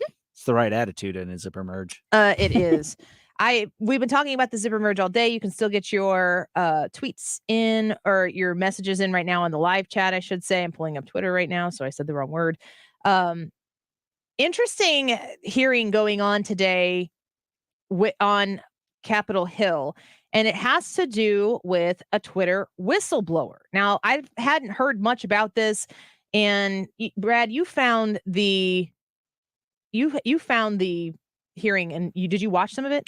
No, I just kind of zipped around and pulled out some audio clips. I mainly got the opening statement from Chuck Grassley, and then part of the opening statement of the whistleblower. So, did you know that this was going on? I did not. Have you been paying attention to this? Have you been following it, Ryan? I know that Chuck Grassley is involved in some whistleblower stuff, but I don't know a lot of the details. Did you know that there was a hearing going on? No, I didn't. Okay, so that was kind of news for all of us. Because of Mudge's disclosures, we've learned that personal data from Twitter users was potentially exposed to foreign intelligence agencies. For example, his disclosure indicates that India was able to place at least 2 suspect foreign assets within Twitter. His disclosures also note that the FBI notified Twitter of at least 1 Chinese agency in the agent in the country, a company, I should say. So he's talking about how this whistleblower is saying that there are agents working within Twitter that don't represent the United States or their best interests. In fact, they represent the best interests of other countries, including India and China. So let me be very clear. The business of this committee and protecting Americans from foreign influence is more important than Twitter's civil litigation in Delaware. In conclusion, if these allegations are true, I don't see how Mr. Agrawal can maintain his position at Twitter. A lot of drama going on surrounding Twitter right now, including Elon Musk and his bid to get out of purchasing Twitter. So we continue to follow that as well. Here's more from this Twitter I'm here whistleblower. today because Twitter leadership is misleading the public, lawmakers, regulators, and even its own board of directors. What I discovered when I joined Twitter was that this enormously influential company was over a decade behind industry security standards.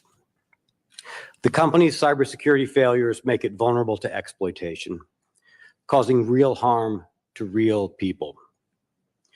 And when an influential media platform can be compromised by teenagers, thieves, and spies, and the company repeatedly creates security problems on their own, this is a big deal for all of us. So I want to read to you from Iman Javers. I hope I'm saying that correctly. Is a senior Washington correspondent for CNBC. He was following this hearing today. He says Grassley opens Twitter hearing by going right after the company's CEO. And he mentions how Grassley just there said that he doesn't see how Mr. Agrawal can maintain his position at Twitter. The Twitter whistleblower, who goes by Mudge, which a lot of these hackers have monikers and stuff. It's not uncommon for that. But the whistleblower goes by Mudge, opens a statement by saying, I'm here today because Twitter leadership is misleading the public and the lawmakers and even its own board of directors. They don't know what data they have, where it lives, or where it came from. So unsurprisingly, they cannot protect it. He says an employee in the company could take over the accounts of all the senators in this room. Iman goes on to report, Mudge says the FTC is outmatched by the size and resources of the tech company, so the regulator is, quote, left letting the companies to grade their own homework. That sounds exactly right, especially if you go back to that one hearing that was from a few years ago, and they're like, if you don't have subscriptions, how do you even make money with these things? And they're like, well, advertising, sir. I think that was Zuckerberg who was saying that.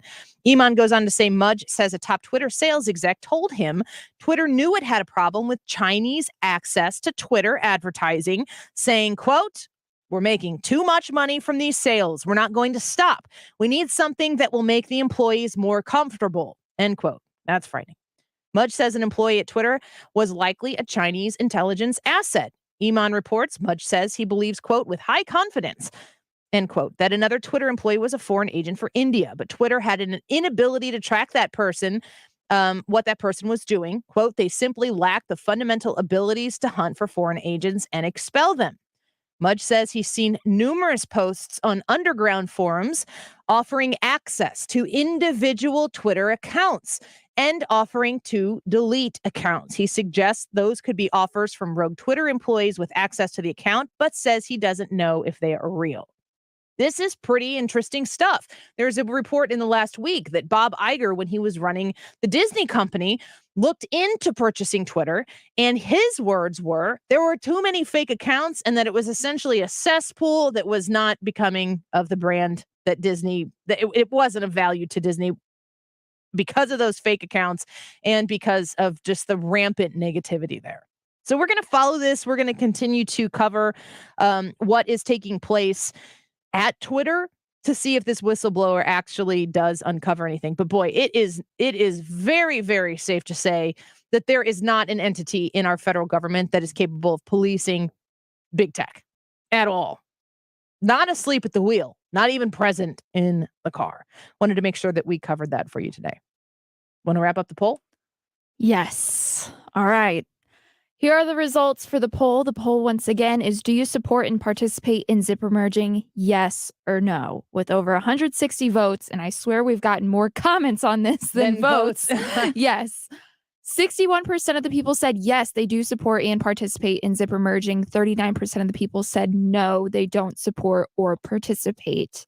I'll read just a few more comments. 4D from YouTube says, zipper merging sounds like something liberals came up with. If everyone gets in one line as soon as they tell you, nobody has to slow down for people trying to cut in front of the people who are doing it correctly. 4D, I very much disagree with you.